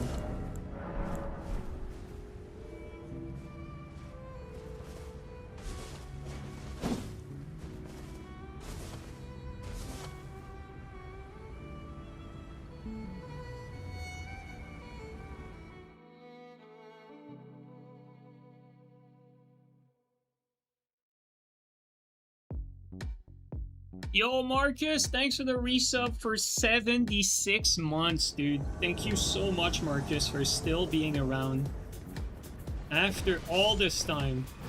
Thanks a lot, man.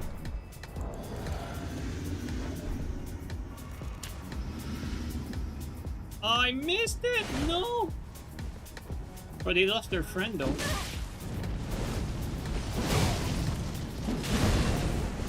Bro, he got aim punch and then... Bro, what is going on? This is the flukiest invasion so far. Let's just go up. You know, the host probably looking at us. We might get attacked, but... Okay, let's just go up. Nope, he ran. Never mind. We're safe. Yo, Marcus, how you doing, man?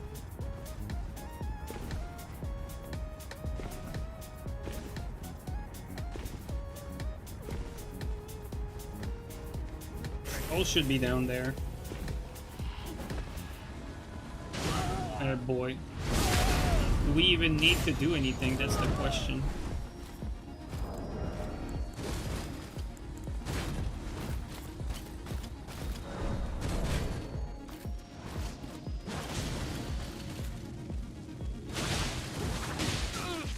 Lag is real. Oh, the lag saved the host. Should have gotten grabbed there.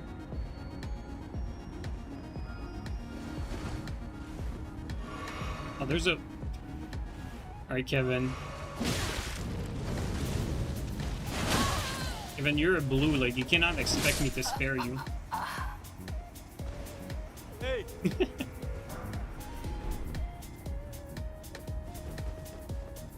Let's get you to the grace.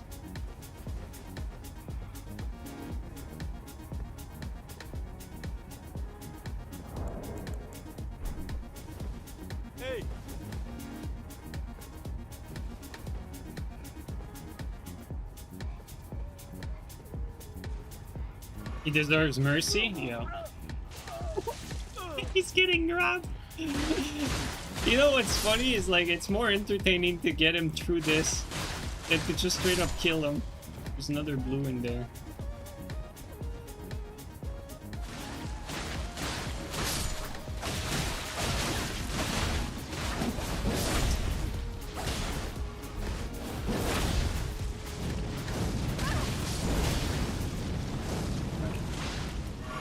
Kill that blue.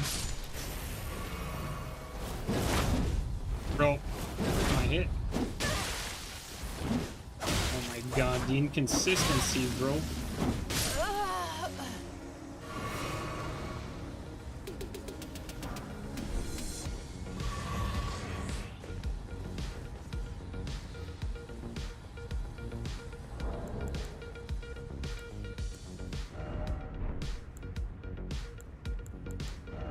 I have a point to this direction. There you go. I'm gonna try to send him a message.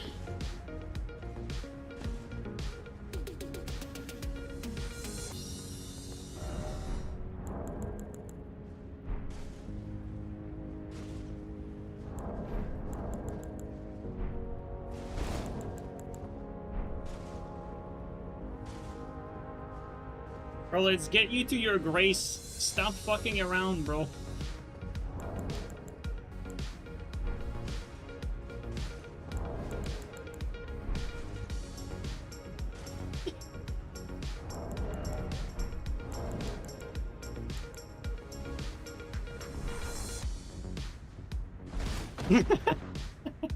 Bro, I'm communicating with Reddit.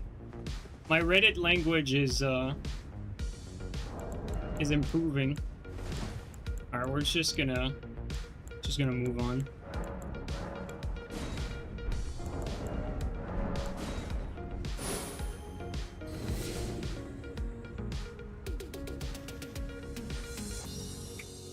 He's chilling here. This was his destination. Yeah, I just wanted him to get to the Grace, but I'm sure he's gonna do fine, right? No Reddit voice this time. I forgot how I even did it.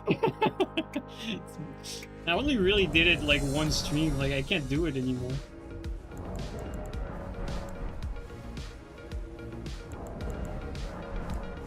You know when the Reddit spirits speak to you? You have to listen. They're telling me to play Mistfall Hunter. That Elden Ring is not a PvP game. I think they're right.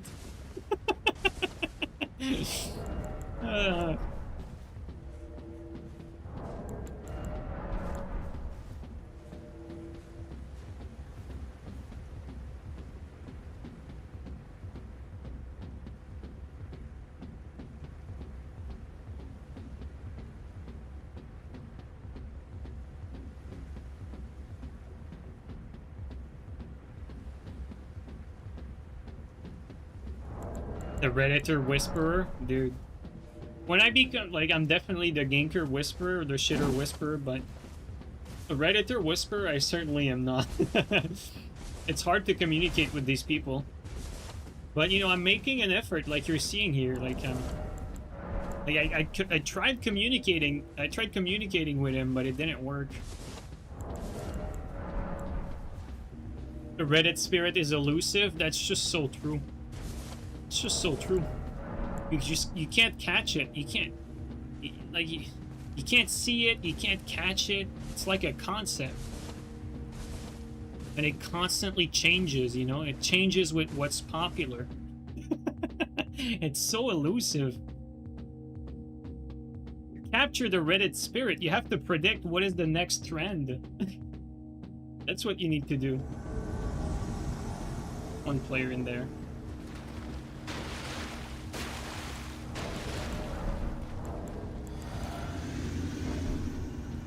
Flows like water. Yeah, the Reddit spirit flows like water, exactly. Oh, I forgot to do that. Alright.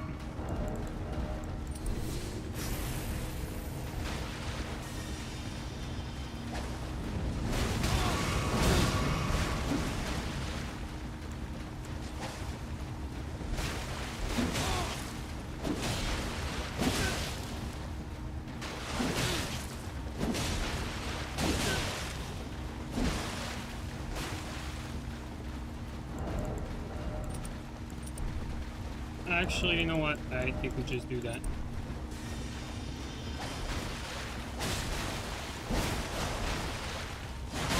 Wow, I had the right idea, but...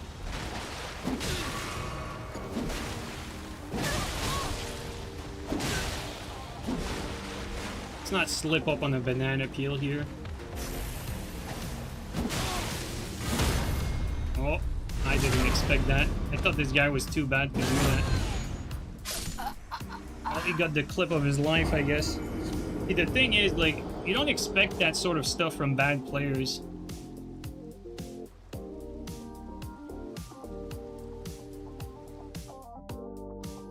But it was a good move, don't get me wrong. Like, it's definitely a good move, especially given that he was completely losing. Like, I got tier skipped there. Like, even though I lost, we did more damage to him than, you know, he did to us.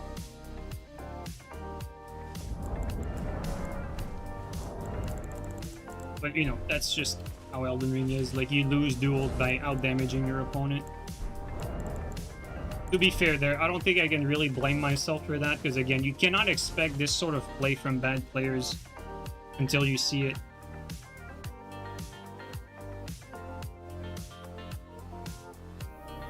You see Xbox CEO played Elder Scrolls 6 demo? When was that?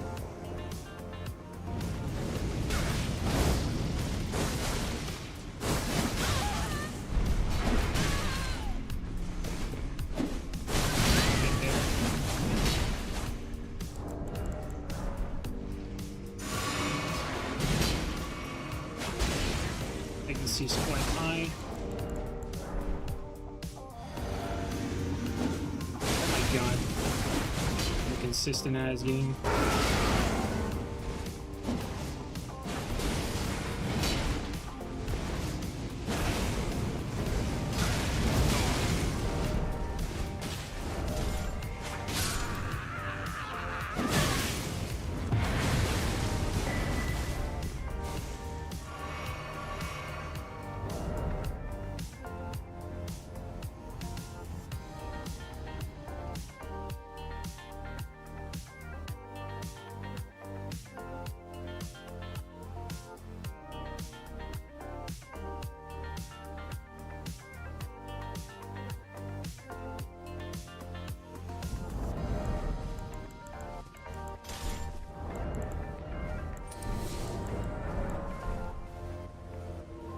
Almost killed him with bare fist. Yeah, I missed my swap because Elden Ring inputs.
How many players? 2 players.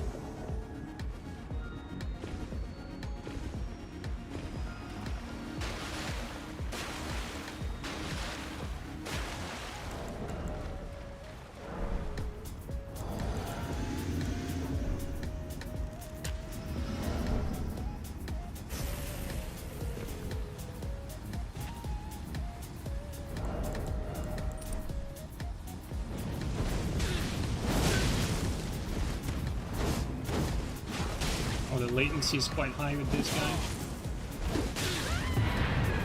I don't know if he fell off by accident or on purpose.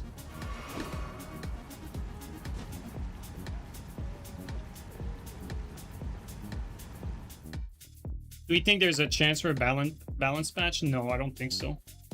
I really don't think so. I mean, the game is like... Is the game 4 years old now? I feel like it's been 4 years old for quite some time. Like, are we at 5 years old yet? Oh, no, it came out in February 2022. It's 4 years and a half, right? Around that. Around 4.5 years old.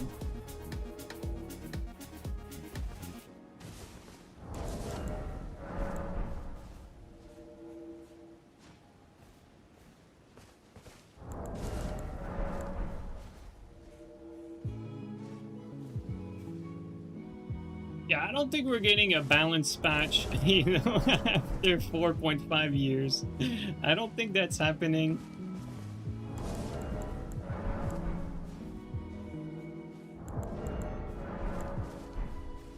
Want to see the Duskblood test more? Yeah. Wish we were around for Prime Dark Souls 3. Dude, Prime Dark Souls 3 was the reason why I'm here right now. Maybe like some PvE bug fixes that are still lingering that they feel like are important. Maybe that.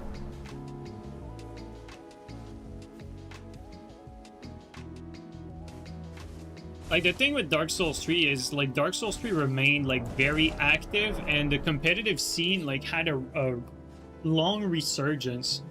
Like, even after the Prime days, like, you know, after the Prime, like, it dipped, you know, like, every game, like, after a year, like, the player base is much smaller, but, like, the PvP community for Dark Souls 3, like, from that point started growing, like, slowly. Obviously never reaching anywhere near the the activity that there was like for the first year, but after that, like the PvP scene, the tryhard scene was very big for a very long time. Like I think the you know, the community was bigger, the PvP community was bigger on year 5 than year 4. Like it definitely had a resurgence. But with that being said, you know, like we reminisce about it, but it was very broken at the end of the game's life cycle. There was just too many glitches. Too many broken glitches that were just not not known until very late into the game.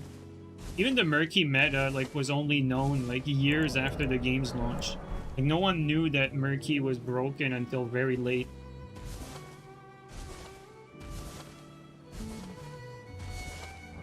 And you know, competitively at the end it really boiled down to the PK murky. That's all really Dark Souls 3 was about at the highest level. Like PK murky, crossbow, and maybe if you're not as skilled at using those, like, you know, maybe you're a soul mass major, some fire surge spammer.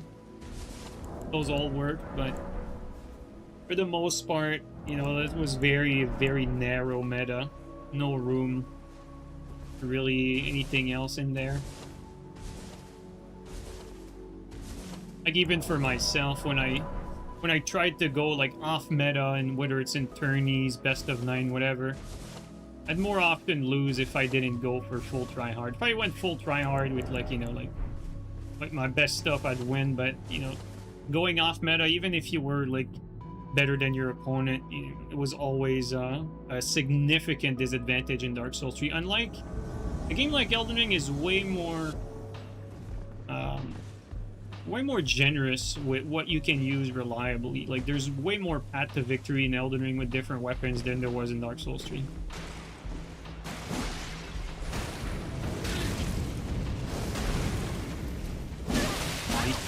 Stop me in my track.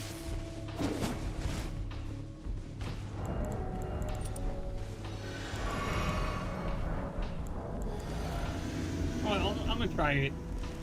Like both of them at the same time.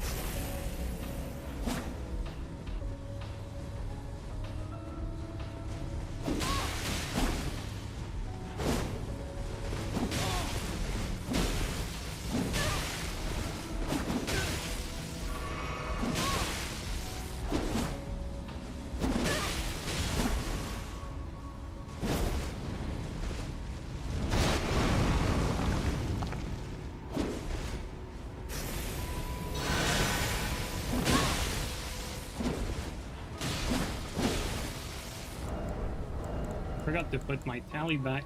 We're in no rush right now. We're gonna heal up.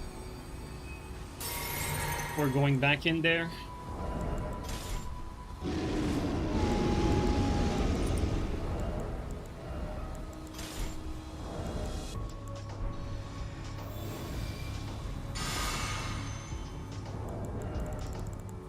Gonna keep our Estus for when we need it the most.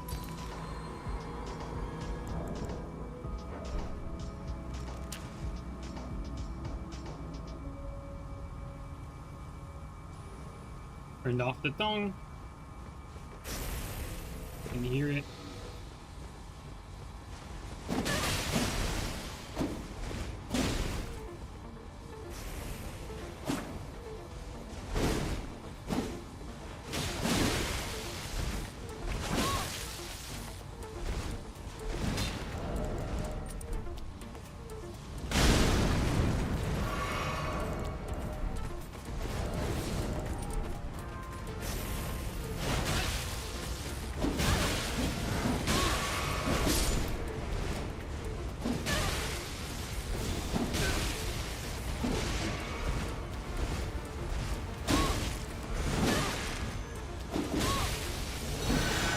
Ganker, I'll play and save, but we have some PvE.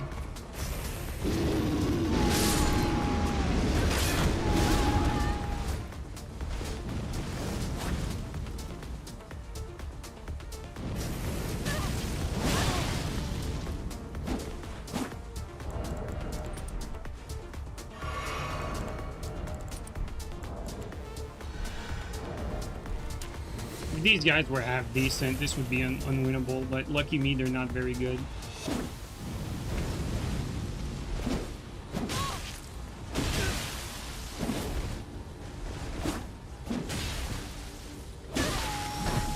We got a teammate.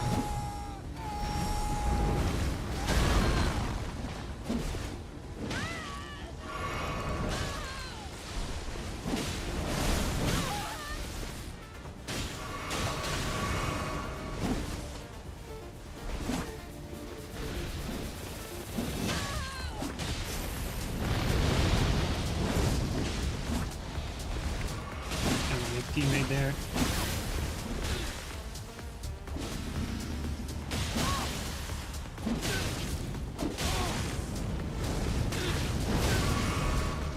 Take my foot.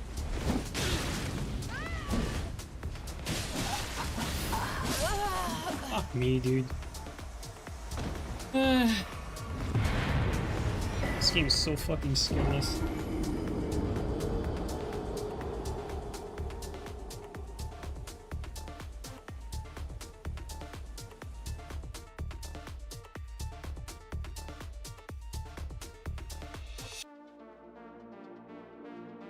I love dying to bad players.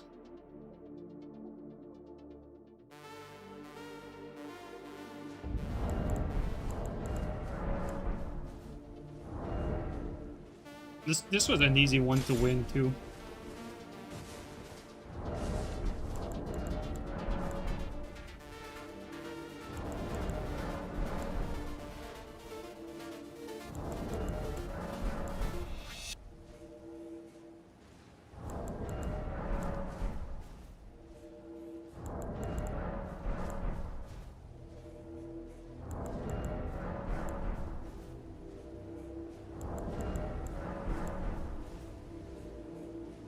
Losing some 1v1s to bad players today, it's quite unfortunate. They're not even playing well either, like it's just bad losses. And I'm not playing bad either, that's the worst part.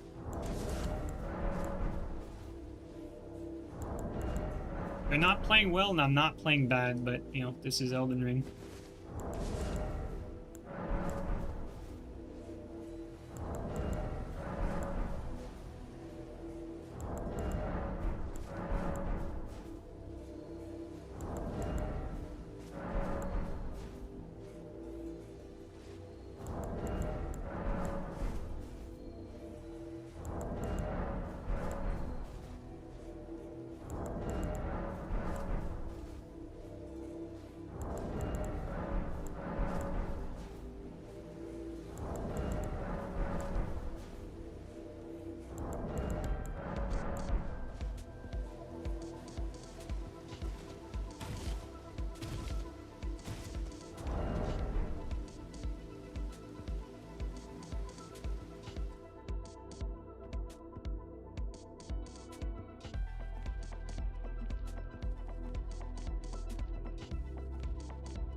Everyone got in, bro. No, there's not a single person that didn't get in.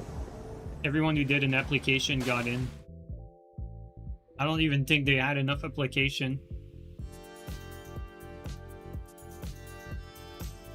I haven't heard of a single person who didn't get in.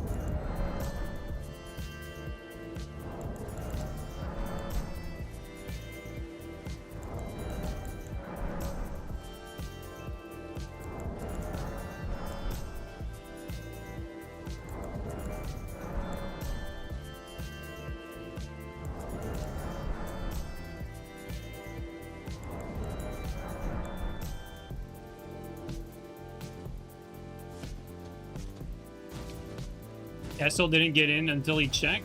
No, Castle got in too, Canuck. I remember, like, Castle, like, basically, like, Castle got in, and he did it, like, he did the application, like, a few hours before it closed. And he got in, so, I mean, pretty much got in. Everyone got in at this point. If Castle got in, everyone got in. I don't know anyone who didn't get in. Like, Firekeeper got in with all of his accounts, every single one of them. He said he you know, he applied with 4 different accounts.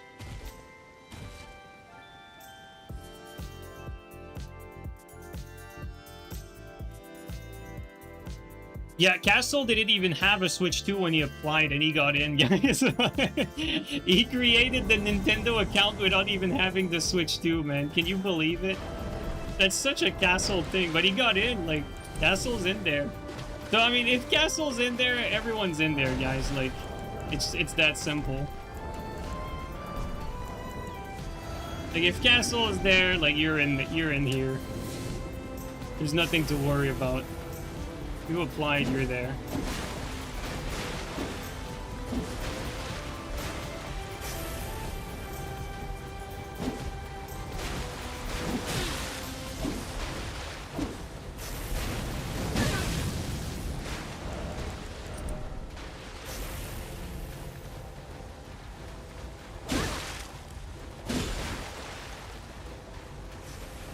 Running away playstyle.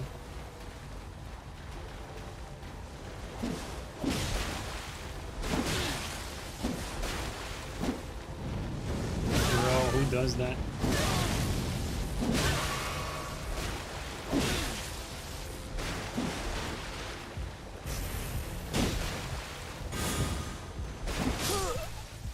I thought he swapped last time. I think he just soft swapped me. I thought last time that he did that, I thought he swapped weapon. He just got a good old, like, dirty parry, like, last resort. I thought he swapped last time. Maybe I wasn't paying enough attention.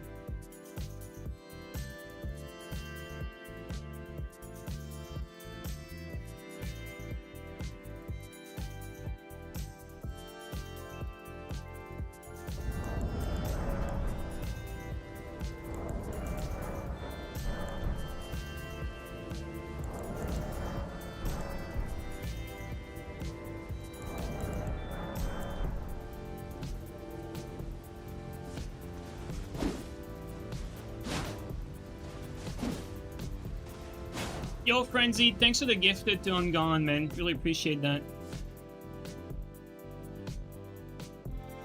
He was stunned too. It's really weird how he got the parry. See, like, I don't know how he got it, though. That's the thing. I would need to rewatch it. Maybe he already had his, like, maybe what happened is, like, he probably, like soft swap. Or, like, either soft swap or toggled, like, right before I hit him. And so he just parried out of stun. Maybe that's what happened. I just didn't notice it. Players in there. It's a full squad. Kill him right away.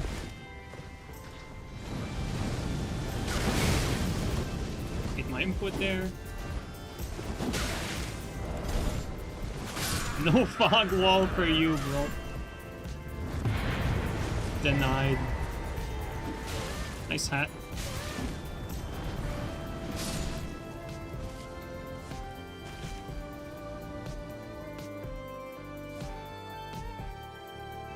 Yo, Frenzy, thanks for the gifted to Odium and Brenna as well. Thanks a lot, dude. Being able to parry out of stun is one of the dumbest thing ever, dude. I made I created that meta, bro. Like, actually. Like, well, not parry out of stun. Remove weapon parry out of stun. Well, actually, I need a... Let me actually show you properly here. Because in this game, it's a little different, but... You know, like in Dark Souls 3, I would roll into someone and then remove weapon parry like that. And I would time the roll so that I would get roll poise. So I could, like, basically, like... I could, like, roll into a straight sword spam. And Elden Ring's a little different, though, on inputs. Like, it's... You can't, like, parry on the same timing, but... you know, I'd basically, like, roll into straight sword and parry it, and there was really nothing they could do about it. Or, you know, I'd get hit, and I'd just parry out of stun. Remove my weapon, parry out of stun. Because in Dark Souls 3, you could parry with bare hand. So what I would do is, for weight efficiency, I'd not have anything in my offhand. And then when I remove weapon, it would give me a parry. In this game, it's a kick, so you don't see me doing that anymore. Like, in order to parry in this game the way I did, you'd have to constantly have a parry shield in your offhand. And that basically prevents you from, like, ever swapping to anything, because no matter what you swap to, you get a parry, which is bad. So that's why I don't really do it anymore. But that's why in this game I went ahead and started like putting my main weapon in the offhand, so that I create an inventory around a shield instead, or a backup weapon, and swap from there. It's you get better inventory consistency that way. Different needs for different games. You know, I play PSGS much now? No, I don't. Because I invade mostly. Like, you know, like, I don't play this game. I only play this game on stream to do the invasions for the content. And quite frankly, PSGS is really bad in invasions, and it always were. Like, even before they got nerfed, it never really was a good invasion weapon, even though I used it. Because it's high recovery, and it's not as much damage as a lot of other stuff that's a lot less effort. Like, for instance, you could just have Barbaric Roar Pada and just running attack into, like, full R2, or, like, just full R2 into full R2. There's just so many ways to do, like, more damage way easier in this game.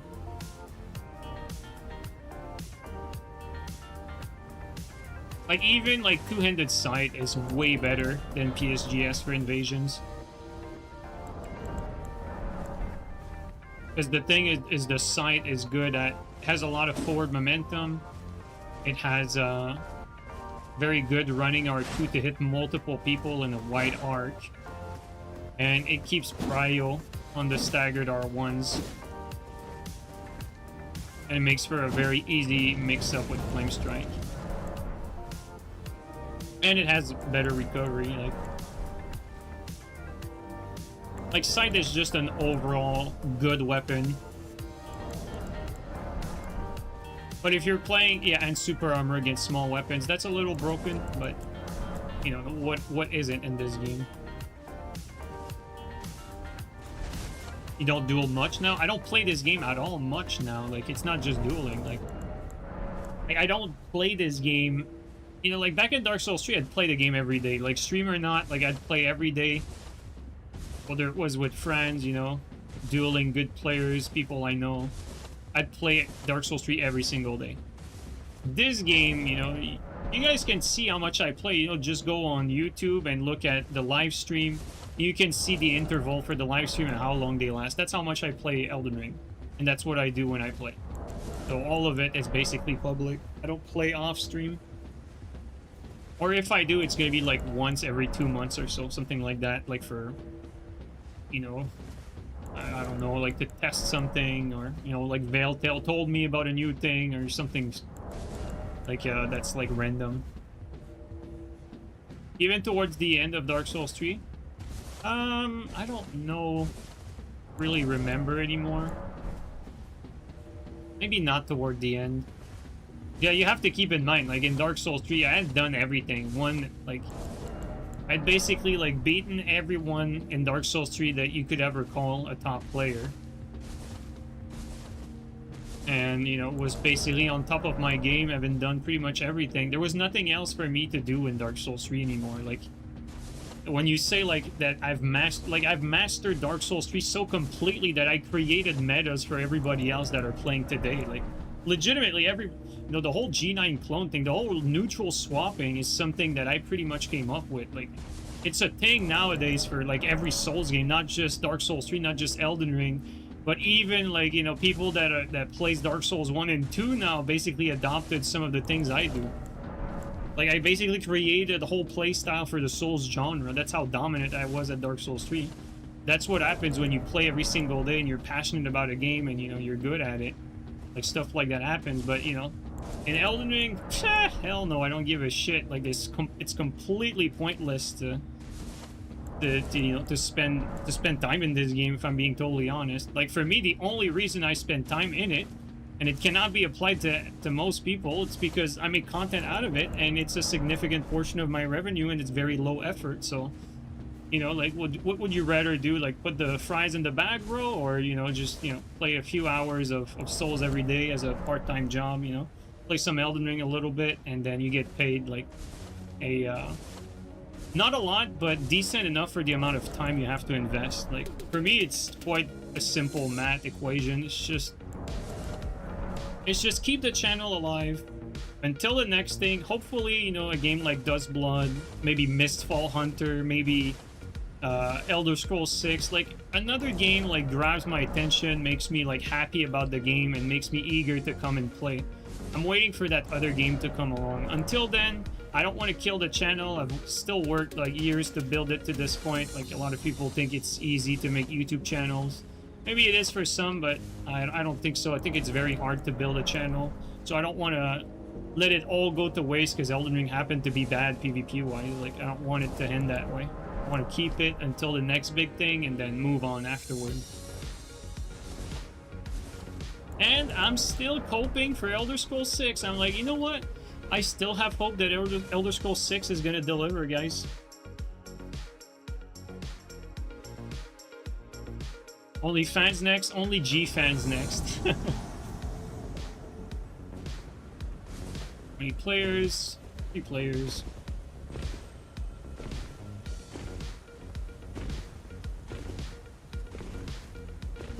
Oh, we got a teammate, nice.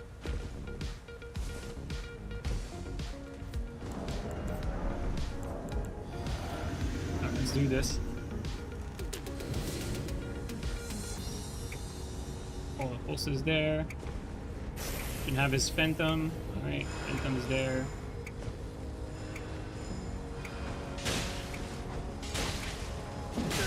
No, he's not there.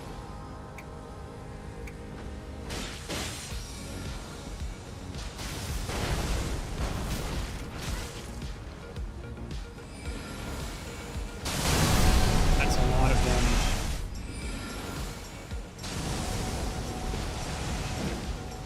This guy basically took all my... Dude, was I on shield tally? I think I was on shield tally. Alright, let's kill this guy quickly. Let's not fuck with the mage.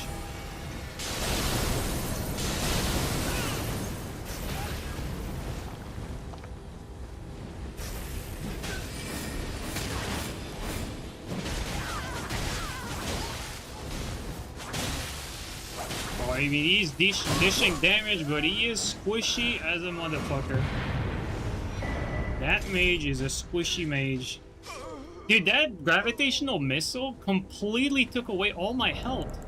And also, I think I was on shield tally. I'm not sure, but I think I was. That's quite nasty. That's pretty much a one-shot. You know, if this guy, you know, was ready, he could have also like woke me up with staff weapon spin. That would probably have killed me. Just like that, you know, like a complete skillless win. He's 150, that's definitely 99 hit. Yeah, for sure. It's quite crazy though, because I mean, I'm not a squishy build. Like, it's very strong build. I don't think this is bad armor for... Actually remove that. Yeah, this has 25, you know, almost 26 magic resistance for Solitude. It's pretty standard. Was he even buffed? I mean, he must have been buffed. There's no way otherwise. He must have had some buffs. I didn't pay attention to his staff. Maybe his staff could be a clue.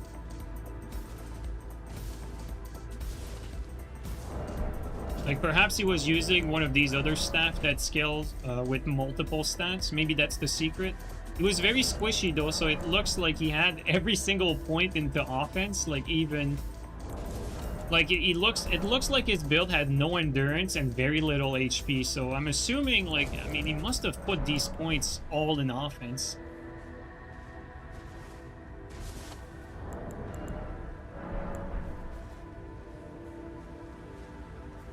Oh yeah, he had the gravity staff in the offense, but that's normal. Like, that's very standard for gravitational missile. Maybe you just straight up use the Lusat staff. No, just Lusat and just 99 in with maybe the magic physic. That's it. That's all you need to do that much. Maybe it's just that simple.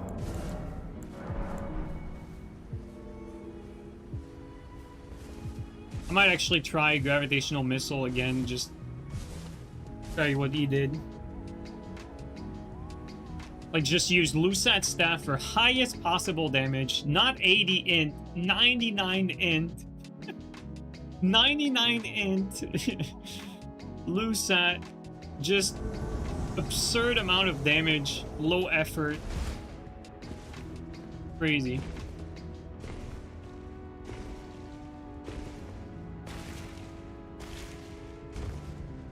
Gravitational missile is fun to use because you don't have to think when you're using it, you know, like you just use it here and there on walls, corners, and you know, people happen to get clipped once and that's the fight, it's over.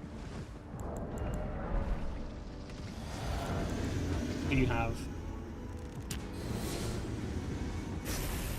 Oh my god, the lag is real. This is one laggy booger. Oh my god, he just didn't get hit there.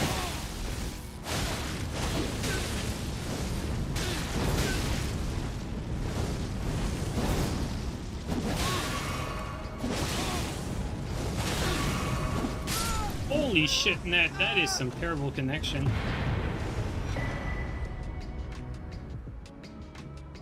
Should try more brain dead build. I mean, we went over a bunch of the brain dead builds. It's like, the thing with brain dead builds is it doesn't make for consistent content. Like, you know, like once people have seen the one shot, it's like, okay, like we've seen it, like what now? There's no outplay to be done there. It's just like you gravitational missile and then okay, everyone died, or okay, they get two shot by it. Like we've seen that story already.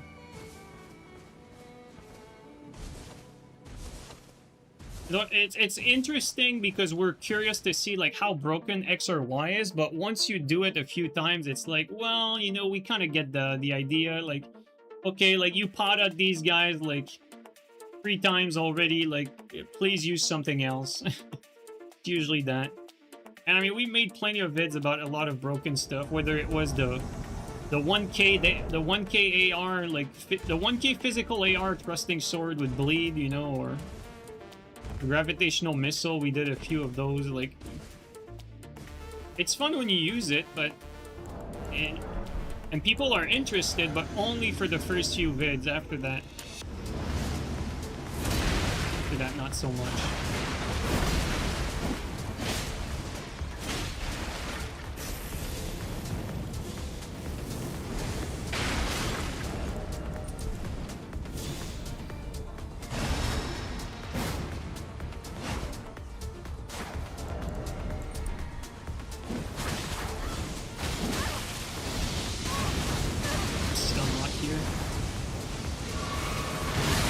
What a insane timing.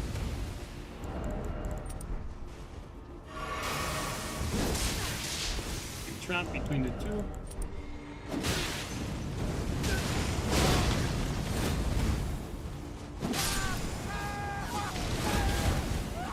Move on here.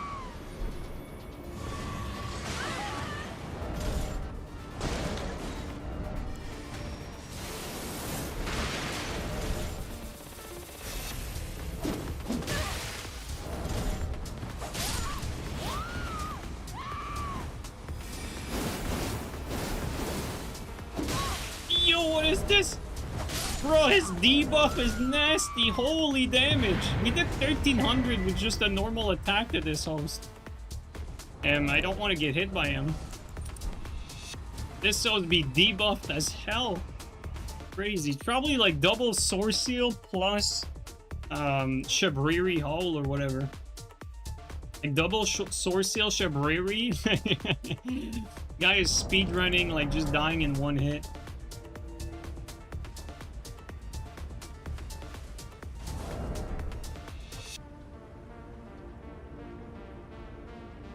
And also, like, what happened with the gravitational missile thing? It's like, either you invade, like, noobs, you know, like what we're doing right now, which is, quite frankly, the only way to invade in this game.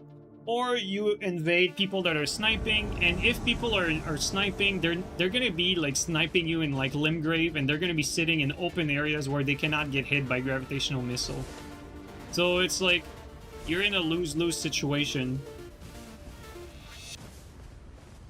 Like, you're not gonna get sniped by the good players in freaking Shadowkeep where, you know, your gravitational missile would do amazing. It's just not gonna happen.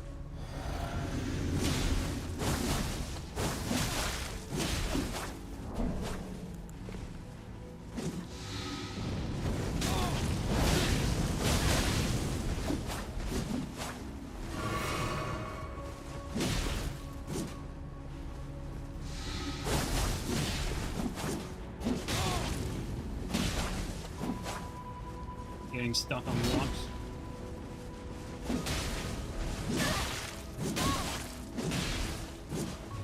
Trying to hit both and then ending up hitting none. Okay, let's just focus here. That was very sloppy. Let's just restart that. Kill him normally.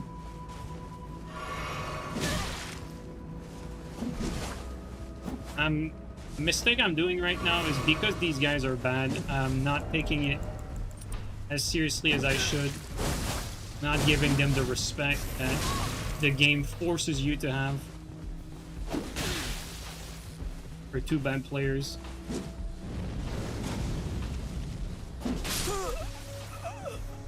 You know, like, these guys die in like a few low effort plays. It's just because it's two players attacking at the same time, you end up getting blendered.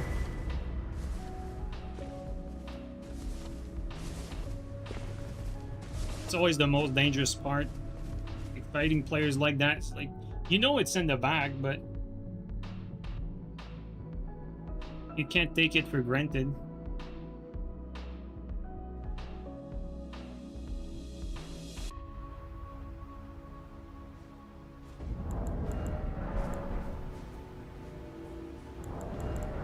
Alright guys, I'm gonna do a last invasion for today, and after I'm gonna get off.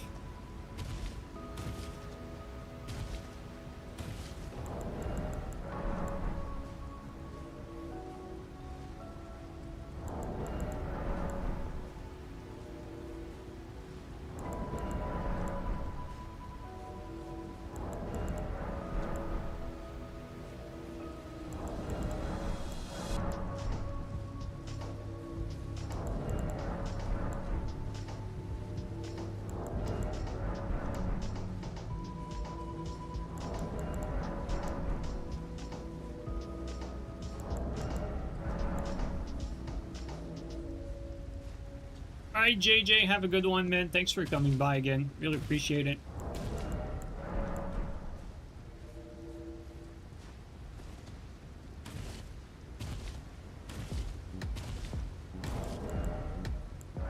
Izaki banished you to the Chinese server. Recently, my friend Vale told me that he got on Elden, like, he made the mistake of getting back onto Elden Ring, and he got, like, but let me see. What did he say? I think he said, like, he got, like, 9 cheaters in, like, less than an hour or something like that. Let me see what he told me exactly. Like, basically only cheaters. Yeah, he got CE 9 times in the last hour, so he got booted off by someone abusing CE 9 times in 1 hour. Yeah, that's the PC experience for Dark Souls 3, and apparently PC experience for Elden Ring 2.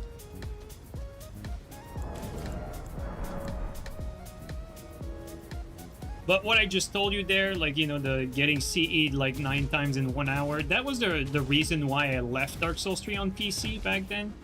Like, one of the big reasons was that, like at the end, like, you were invading and it was like, you know, out of 5 invasion, 3 of them would be a cheater. Just, you know, turning on invulnerability and not die. It's like, the game is completely pointless at this stage. It doesn't feel like it's even worth playing. And quite frankly, like, most games actually end up that way. When you think about any game that have like PvP where people somewhat care about winning, it always ends up that way down the line. Like, I've watched a YouTube vid of some dude who was showcasing like some Call of Duty 4 stuff, and the dude was getting like remote code execution just for playing COD 4 on PC. Like, some, like, the nasty type of cheaters, like actual hackers, like just injecting garbage into your PC, like actual danger to play. Like a lot of games end up that way eventually on PC.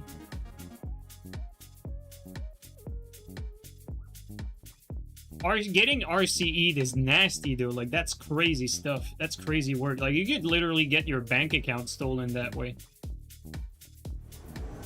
So many mental patients.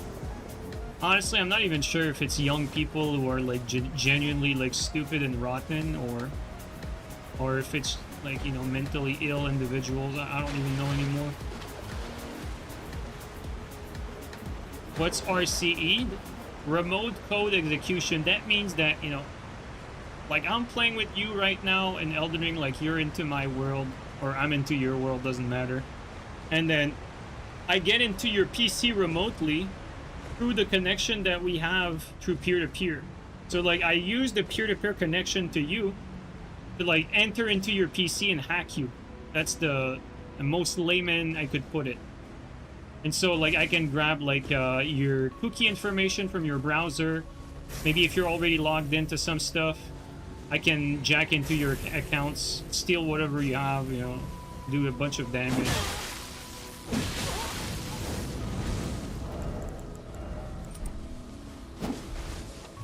It's the nastiest type of stuff that that's around. We got the physic.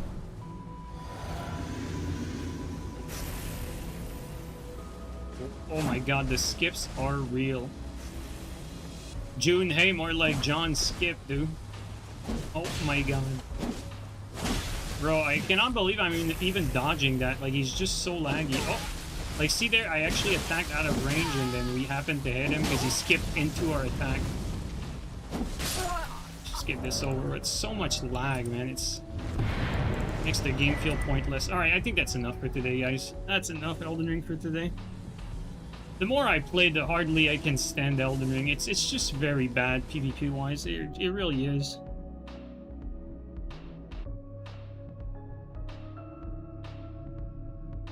Scary stuff. Oh yeah, that's absolutely scary. Just before I end, let me tell you about, like, we had that RCE situation happen back in Dark Souls 3. So check this out. Dark Souls 3 had an RCE exploit, and the guy who discovered it was, you know, it was a good actor. So the guy who discovered it basically spent 6 months sending tickets to Bandai and FromSoft, asking them to fix it. Obviously, you know, they never did anything. They never did a thing. They just ignored them for 6 months.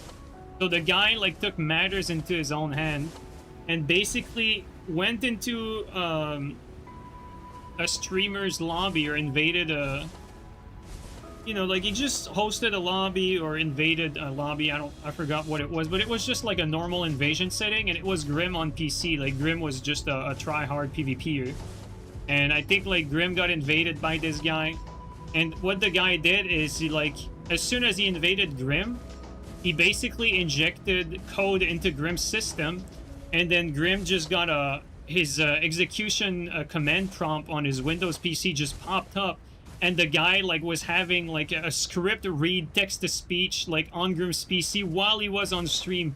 Like, just like a fucking, like, just a scare show. Like the guy was just like invading Grim and then executing code into a system, but the code was, you know, it was somewhat it was not like nasty malware or anything like that. It was just to like bring awareness.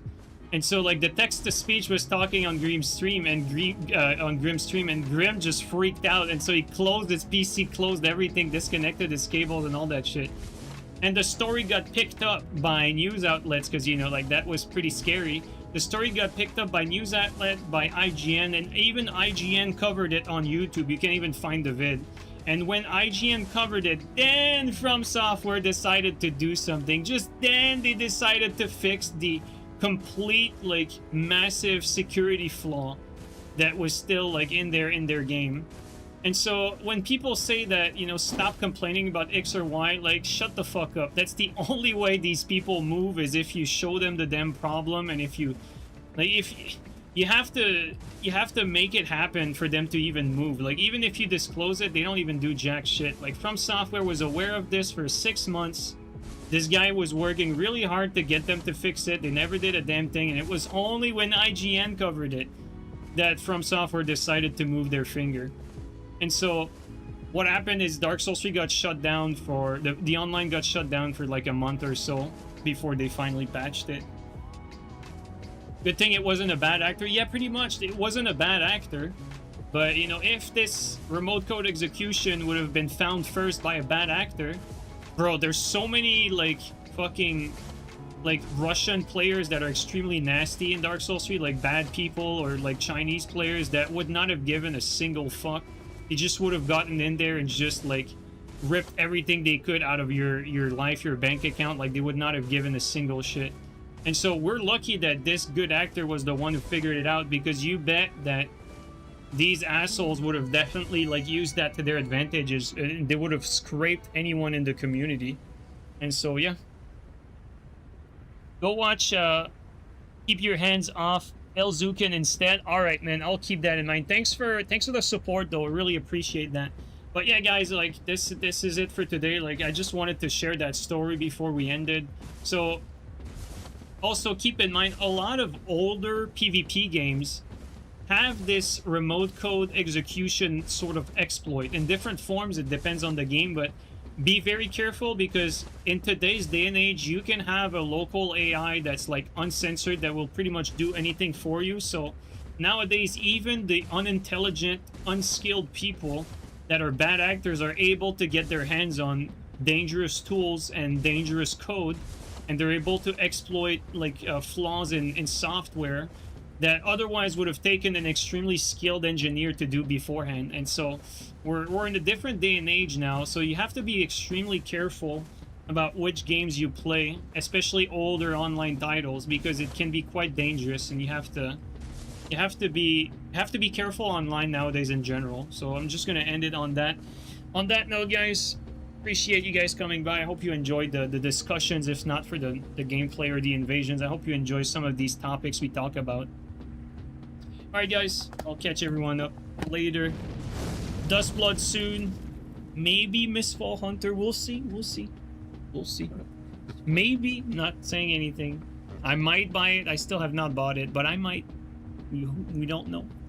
Alright, guys. Take it easy, everyone. Raid? Yeah, we're gonna raid. I think I saw Owen earlier. Steel is on, but he's playing Night Train. Let's see. Okay, we got Steel playing Night Train, the Bloody Finger playing Elden Ring, Adrix, Catzilla. Who's Catzilla?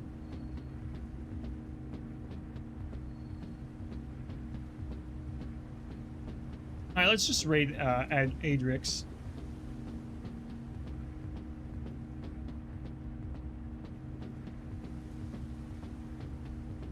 I'd raid Steel, but he's playing Night Train. No one wants to watch that.